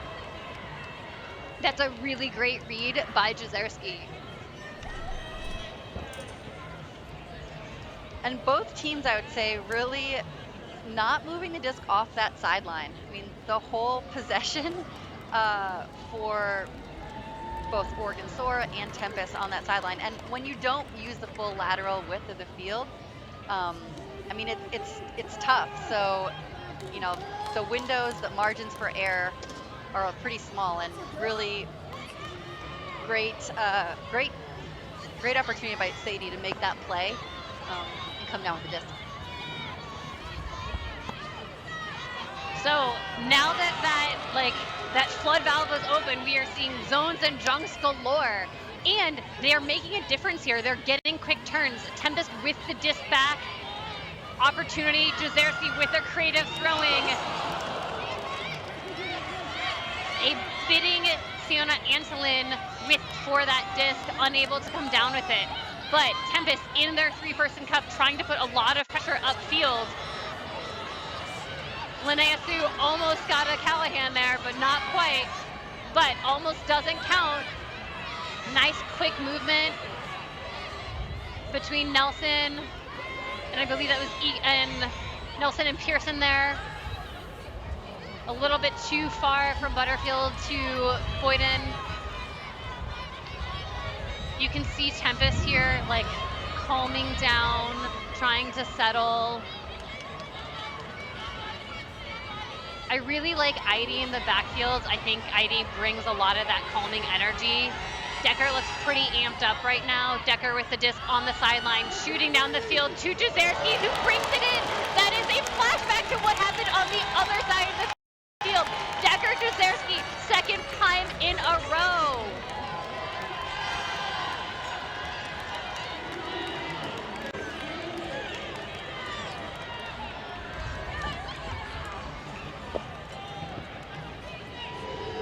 What an impact Jazerski is having on this game. I mean, really just, she is playing with such confidence out there. I mean, with her throws and just the way she's attacking the disc. It's really lovely to see. I mean, just that type of take control attitude and attack. And it's funny seeing, I mean, it's great seeing Decker, who's often on the receiving end of passes from Jazerski, being the one to put it to her in the end zone. Now here, with Tempest, we'll see if they're actually going to play another version of either a junk or a zone here. As Charlie was mentioning earlier, I mean, this is definitely an important as the first game for Tempest. They're really getting a chance to see everything that they've been working on for their past 2 months of practice, where they've just been facing each other, grinding away with that just competitiveness, firing at each other, and I mean having a chance to actually put all the things they've been practicing into play on the field. It's not surprising that they're getting a chance to play all their zones and stuff, but they were coming in person on this point, and Soar is already knocking on the doorstep after that Huck look down the line. And here they are with a chance, and yes, they've scored to make it, to cut the lead to 5. Burris to Riley for that goal, and this Soar roster iteration looks different than they did earlier. Like, these players, they're the same, but they are playing with the confidence that they weren't playing with earlier, and they're connecting in ways. And I think that some of the slight line shakeups is really having a difference here. On your replay, we see Takahashi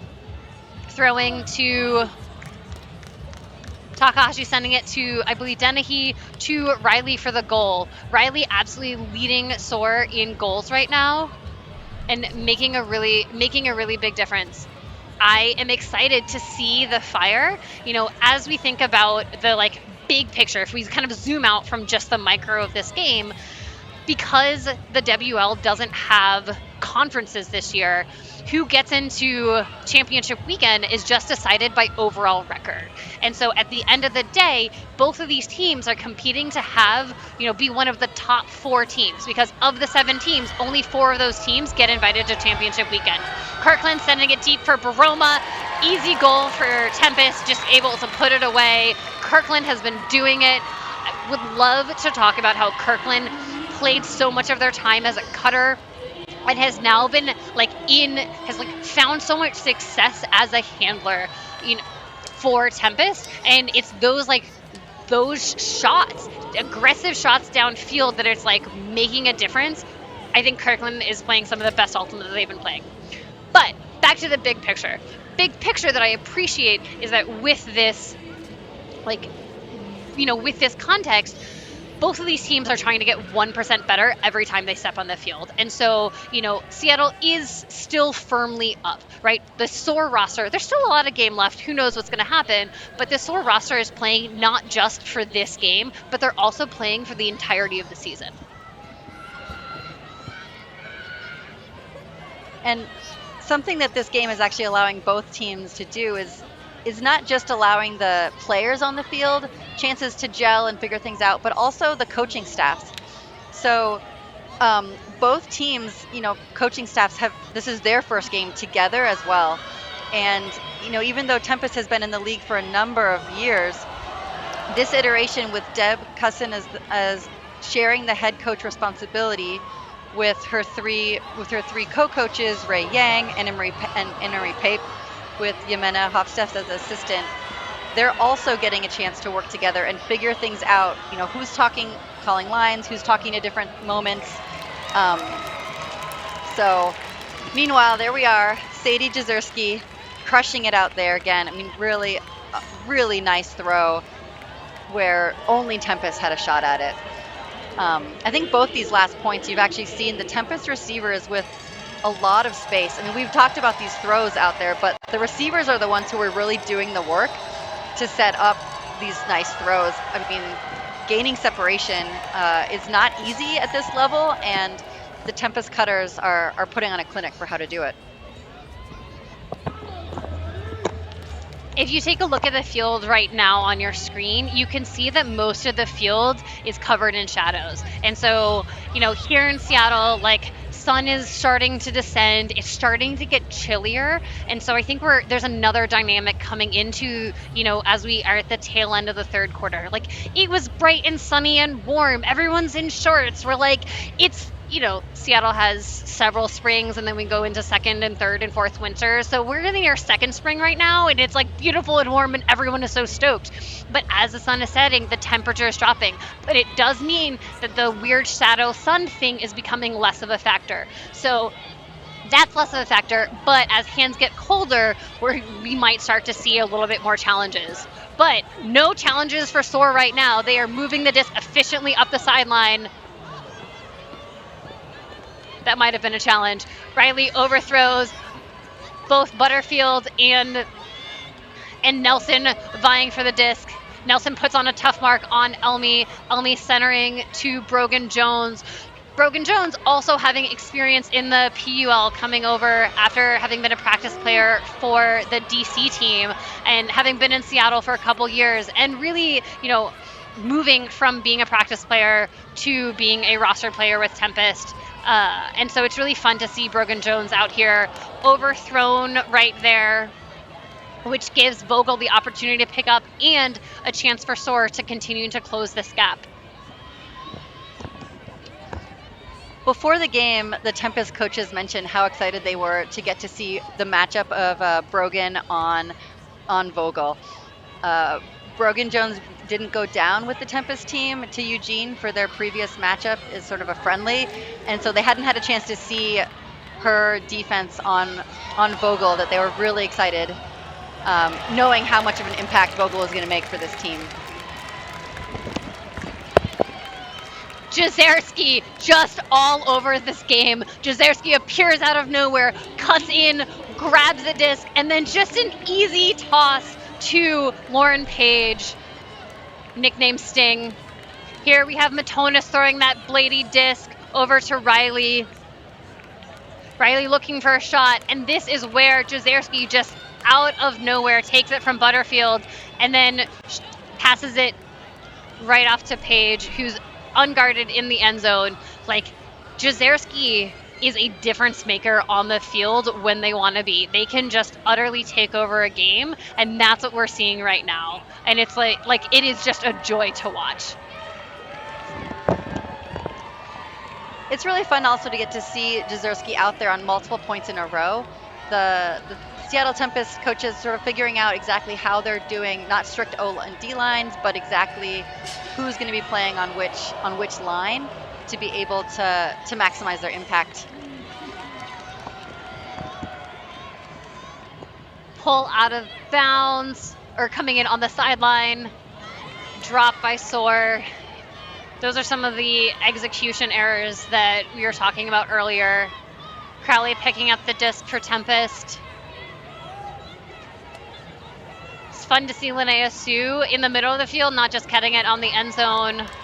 I think this is another example of that, that tight closeness from Zoe Luke on Anna Petty right there. I think, is a contributor to the drop from AP. Dishing out to Vogel from Butterfield. Vogel has the disc on the sideline, clearly looking to launch it. And there it goes, launching it, but doesn't have a receiver. That was an end of quarter. I think a little bit of a panic of, stall count is rising. And, what am I going to do? But again, you could keep playing even after that buzzer goes. It looks like Tempest is getting a possession because the disc went off before the buzzer went.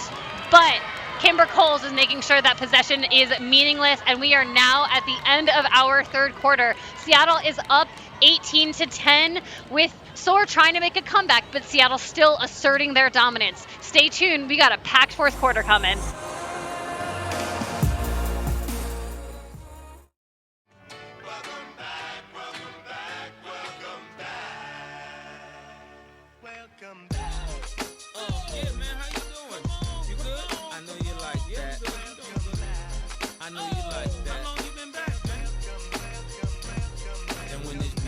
Drop, I know they gon' lean. World debut, I know they gon' fiend. Everything Mississippi to the Palm Springs. Girls from brunettes down to blonde queens. You know you like that. You know you like that. You know you like that. You know you like that. You know you like that. You know you like that.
Number 7, Giants and Chargers, Justin Herbert.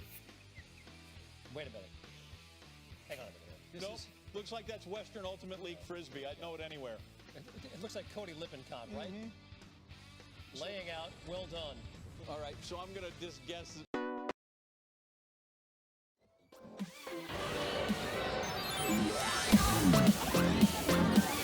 You're looking at the Seattle Cascades roster cheering on their partner team. We have Seattle Tempest taking on Oregon Soar. I really appreciated that opening pull by Jezerski to put the disc inbounds and have it roll off the sideline so that Tempest can set up in that zone. You know, punishing teams by having a big cup around them on the sideline is a really great place to start. And kudos to Soar for being able to keep the disc moving, gain yards, and get it into the middle of the field to Cameron. Yeah, really nice way for Soar to find a way out of that big trap zone, to be able to move the disc and force Tempest to go into person D. Logmeyer putting that disc up there, then he unable to come down with it. You could tell thinking about calling a foul, but chose not to. Which I think was the right call there. It was a nice level measure head response. Again, you see Tempest working the disc up the sideline. Stall is called. Seems like a pretty fast stall, but we have a stall, so the disc will start with Soar. Conversation happening on the field. Now I saw the observer make the symbol for a timeout, so I'm not sure if one of the coaches got a timeout called before that turnover happened. And that's the conversation that you see there. You know, one of the observers signaling timeout, one of the observers signaling stall. So they're having to sort out what's going to be happening on the field. So it does look like that timeout is happening. The timeout happened just before the stall. So that is a clutch timeout for Tempest, allows Tempest to retain possession. This also is going to give Oregon a chance to set up a D and really keep the disc here on this sideline. I mean, the stall count is going to be high, and so there's not much time for Tempest to do something with the disc here, really in terms of setting up something for separation downfield. So if Oregon is able to really put pressure just for a few seconds here, keep the disc on this sideline, they have a really great opportunity to get a block. And you can see the downfield receiver, or the downfield D, setting up some bracketing system to be able to help each other out. And it looks like it will come in as a trap mark, so they're really looking to poach over and keep it here. I really love that collaborative setup with one shallow, one deep. It's such a great way to test it, and it's having dividends, right? Tempest has thrown 4 or 5 passes, and they are exactly where they were to start with because they had to lose so many yards because it was such a And not able to get the disc into Alexa Curl's hand there on that up line cut. Here we go, Soar with the chance.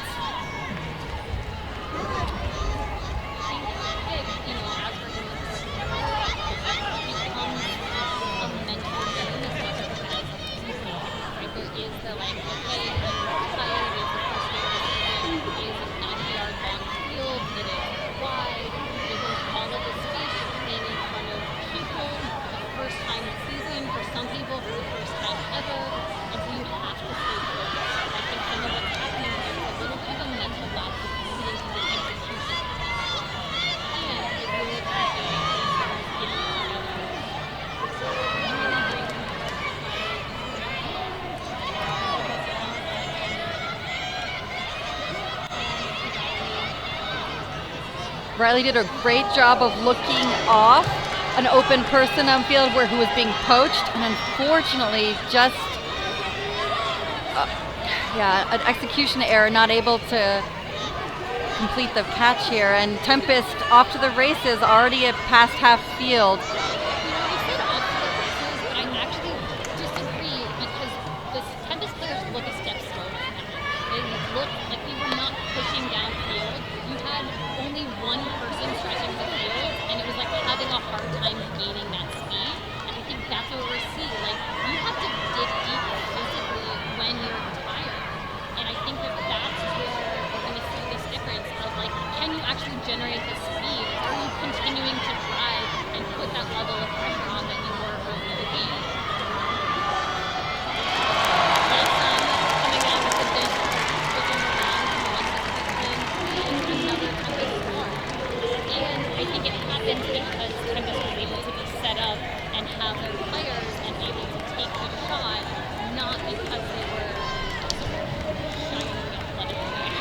Well, I think there's two different ways to gain pace. Like one is with your legs, as you're saying, they are tired, the fourth quarter. But the other way to gain pace is just with the pace of the disc movement.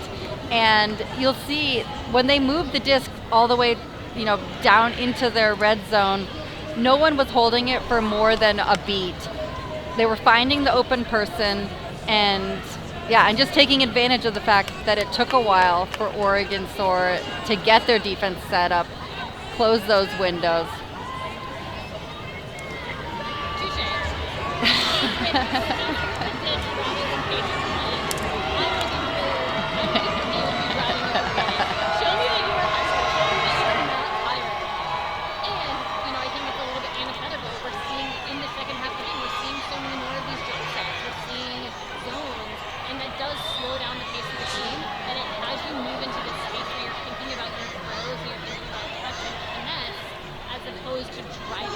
To make that mental shift from I have to outsmart the D to I have to outrun the D becomes complicated. Here, misexecution, Hasbrook picks up the discs. Decker and Jazerski playing pass in the middle of the field up to Erickson. Erickson throws like the form, her forehand is very pretty. I like it quite a lot. ID for the goal. Also love it when my partner Charlie Mercer, Charlie Idy, when Charlie Idy gets to score goals. Well, that was a really nice situation there with Tempest had two people in the area with only one defender. I mean, really nice throw to find something where they were the only ones able to make a play on that disc. But I also really like that Tempest came out with their zone, or with one of their zones that point, perhaps even noticing what you were in terms of tired legs and wondering if they were going to be able to put the same pressure with person-to-person defense as opposed to putting pressure on with the zone, where Sadie Jazerski, for instance, was just roaming in the deep space, able to be conserving energy, thinking about being able to attack after a turn. We'll see here if they come down person or in some zone or junk look. 7 minutes left in the game. Seattle just about doubling the score of Oregon. Throw behind Lodmeyer there. Gives Russell the opportunity. Sends it up to Hasbrook. One of the new players. So I had the honor of being at Tempest tryouts, and Julia Hasbrook, she was one of those players that when she showed up to tryouts, I was like, who is that person? And really that youth and energy, definitely being an asset. Dennehy with that block there off of Jesse Crowley, giving an opportunity. Linnea Sun with a run through D. Unfortunately, it looks like our quality of play is just we're seeing that tiredness. We're seeing the end of game. We're seeing the not driving, the mental lapses, the execution errors as we're getting into this. And here, just another one. I think that I would say both teams really need to use this moment, reset, take a deep breath. Yeah, you have a timeout to burn, this becomes the time, and you talk about it's not just this moment, it's this moment and the next 5 or hopefully more times that you're going to do this season. That now's the opportunity to think about who you want to be in June for championship weekend. Well, Oregon is finding ways through some tight windows, high stall counts to find each other, keep the disc moving. I mean, this is showing some real grit, digging deep here. I mean, you can hear from the sideline chatter, everything is amping up right now. And there is that timeout called. Walking onto the field from the Oregon coaches saying yep, that stall count was rising. I know what's happening. It is good movement, but we need to get some fresh legs out there. Very, very savvy. And a tough thing to do, actually, to be able to utilize those timeouts in play as coaches who haven't coached in the WUL before. Very, very clutch coach contribution to be able to have a chance and put this point in. Speaking of coaches, something I was thinking about is all of like the coaching generations that are present at this game and the coaching combinations. So like coaches who have coached players in this context, you know, players who have coached other players, commentators who've coached other commentators, right? So, you know, Gwen was my coach on Riot for a bunch of years. Gwen has also coached many of these players, like the intersection that we have between, and I know that there are players on Tempest that have coached other players on Tempest, you know, like that community, I think creates a special relationship. Like when you get to contribute to someone as a coach, it is like, it's a joy. And then to be able to continue to manifest that relationship and see how it changes as players continue to grow and they expand their identities and they expand their capabilities, I think it is a really special thing. And I think contributes to the ethos of both of these teams of like how committed they are as units to contributing,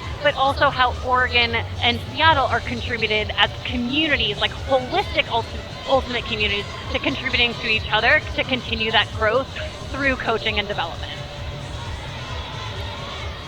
We are back in the action here. Jelly Boyden shooting it deep into the end zone for Takahashi. Is Takahashi going to come down with it? That was a trailing bid. Looks like that is Paige on the ground. There's a conversation of whether or not that was a foul, but great athletic work. Yep, that is Lauren Page on the ground having a conversation with Takahashi. Was getting another look at that play. What incredible hustle to try to get there, and the replay showed a fair amount of contact affecting the potential opportunity to catch that disc. In my opinion, that should have been Takahashi's disc. I believe that Takahashi was like closing in on possession when that contact happened. That is not the observer ruling. It is being ruled as a D. Ikran Elmi, also known as Icky, is picking up the disc that gives Tempest that possession. Yeah, I mean, our benefit of the replay in slow-mo is not something any of the players or observers have. Sometimes those things are so tough to get right.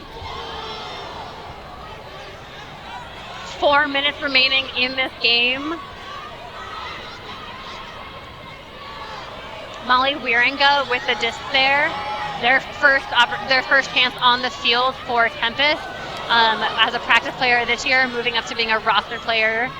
As a practice player last year, moving up to being a roster player this year. Kimber Cole sending it to Burris, sending it to Boyden in the middle of the field. Soar, doing what you're saying, moving the disc with pace. But the offense does look a little bit convoluted and kind of frantic. You know, at some point you can be too fast. There can be too many players moving. That was a beautiful bid from Fiona Antolin. Unsuccessful, but really nice attempt. Burris on the far sideline, trapped on that sideline, sending Blady around to Cole. Jazerski with another block. That was an easy stat there. Gosh, well, Soar made some really tight catches under pressure in that point.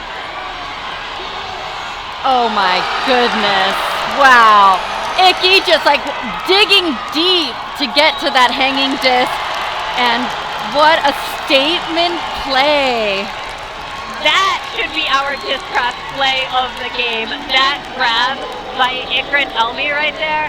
I really love how Decker hung that disc out. It just sat, and it gave Elmi the opportunity to run onto the disc. The wherewithal for Elmi to stand up and then send that into the end zone for Antolin is really beautiful. Gosh, Decker is known for her defensive pressure and, exciting, taking big matchups, but her throws this game have been a huge, yes, Icky, digging deep, oh my gosh. And that is tough. From a handler all the way down into the cutter space to just go and attack that disc.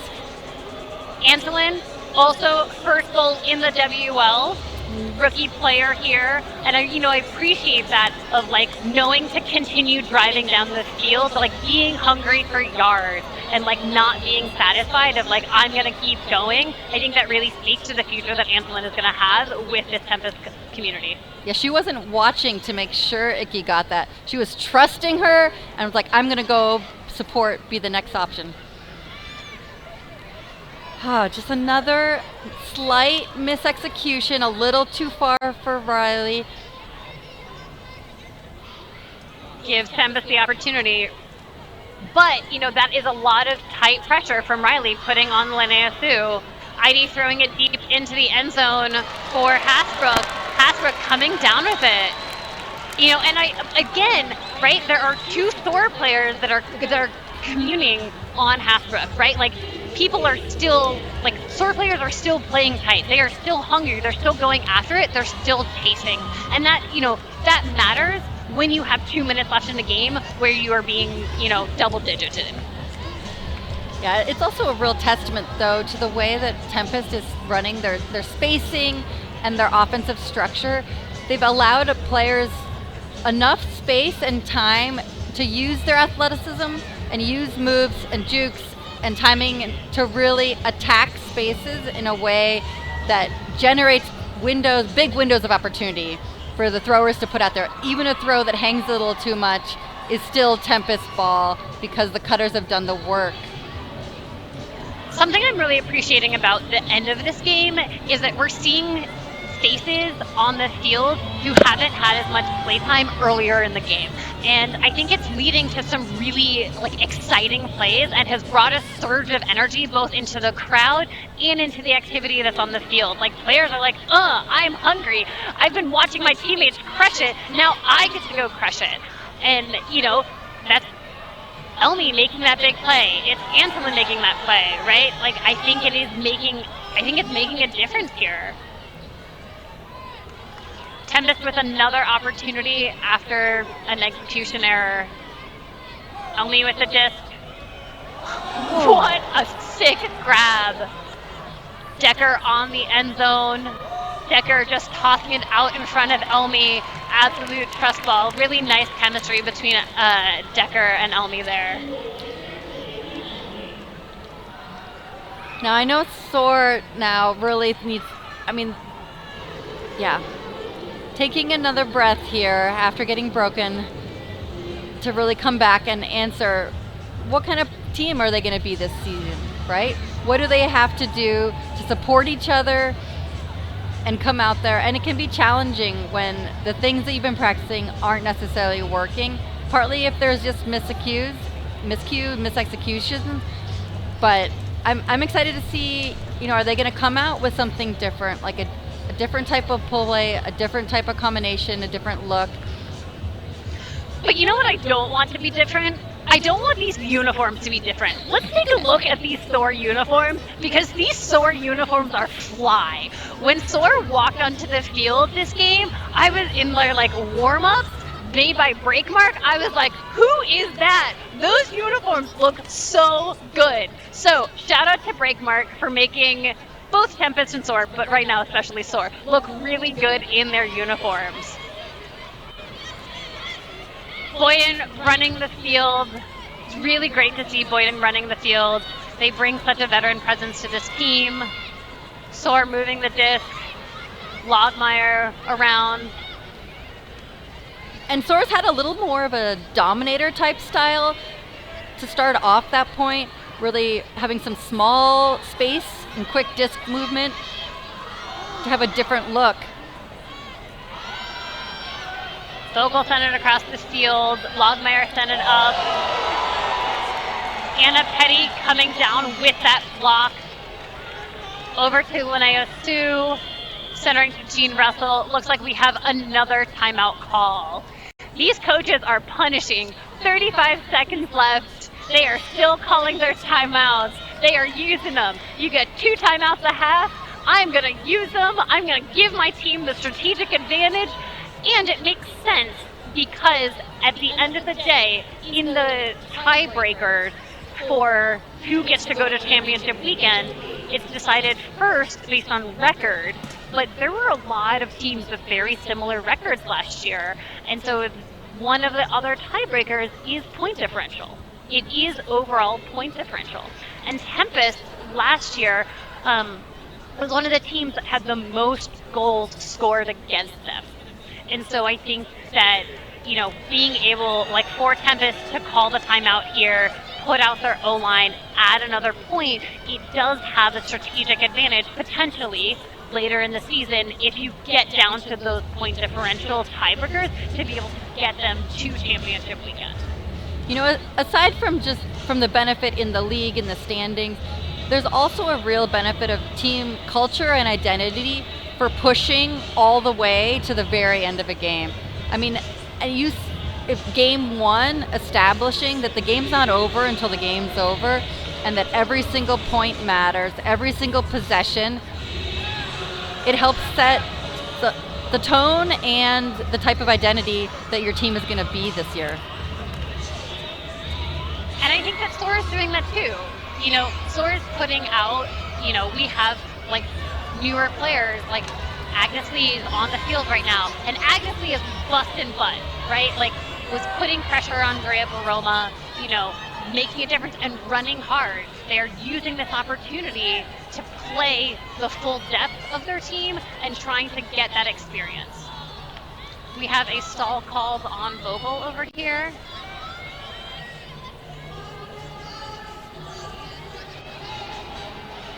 We are going back to 12 seconds. Observer, we went to the observer for the ruling. It is ruled a stall, so Tempest will have the desk coming in at 12 seconds.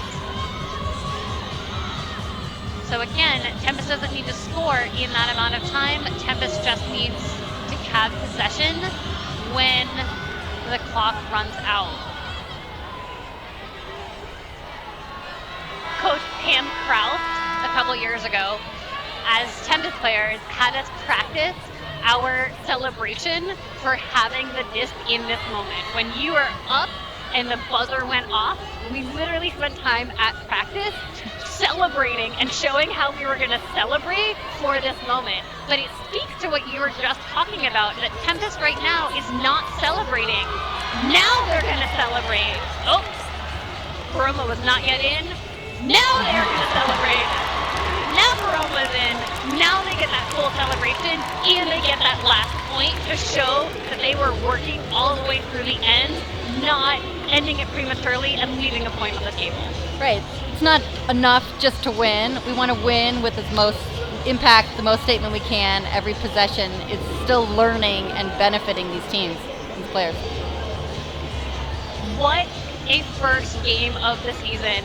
What a great home opener in beautiful, mostly sunny Seattle. We have the inaugural appearance of Oregon Soar. We have the first game of the season for a previous league champion, Seattle Tempest, who is out here to show that, like, they are not to be overlooked. Like, this iteration of Seattle Tempest is taking names and is out here to make a difference. And Soar is, like, getting their feet out under them, showing that, like, we are in it for the long haul. We are developing our team. We are finding our identity. We're not, you know, we know that we have what it takes, and we are going to keep building.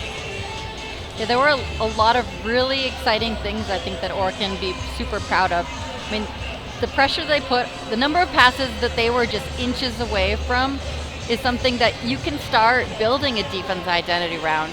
The way that you're putting pressure, the way that you're able to make an offense into uncomfortable spaces. They had a lot of looks and chances on defense. And on offense, I think that the way that their deep game was able to open up things at times is going to be something that they can really build on. And how do they maximize that? How do they keep attacking deep with both their legs and their throws to be able to open things up?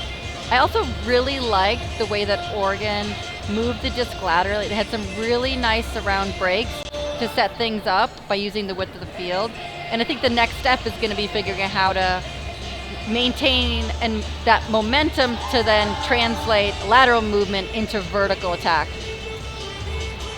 And none of this is possible without our league sponsors. So huge appreciation to presenting sponsor Discraft and to Breakmark for their amazing apparel and Friction Gloves for being the official glove of the WUL. Like, today's investment in women's sports is what gets to create all of this. The people showing up in the stands, continuing to invest in us as athletes, in us as players and as humans. Like, this is we are on the precipice in our country of like this celebration of women's sports. And these opportunities are special. It's special for the players on the field, and I hope it was special for you listening in at home, getting to contribute to this big picture that's only possible because of those sponsors and because of all of you. So thank you for tuning in to our opening weekend in Seattle, and we hope you come back for more. This is Charlie Mercer. Gwen Ambler. Signing off. Seattle takes it home 24-10.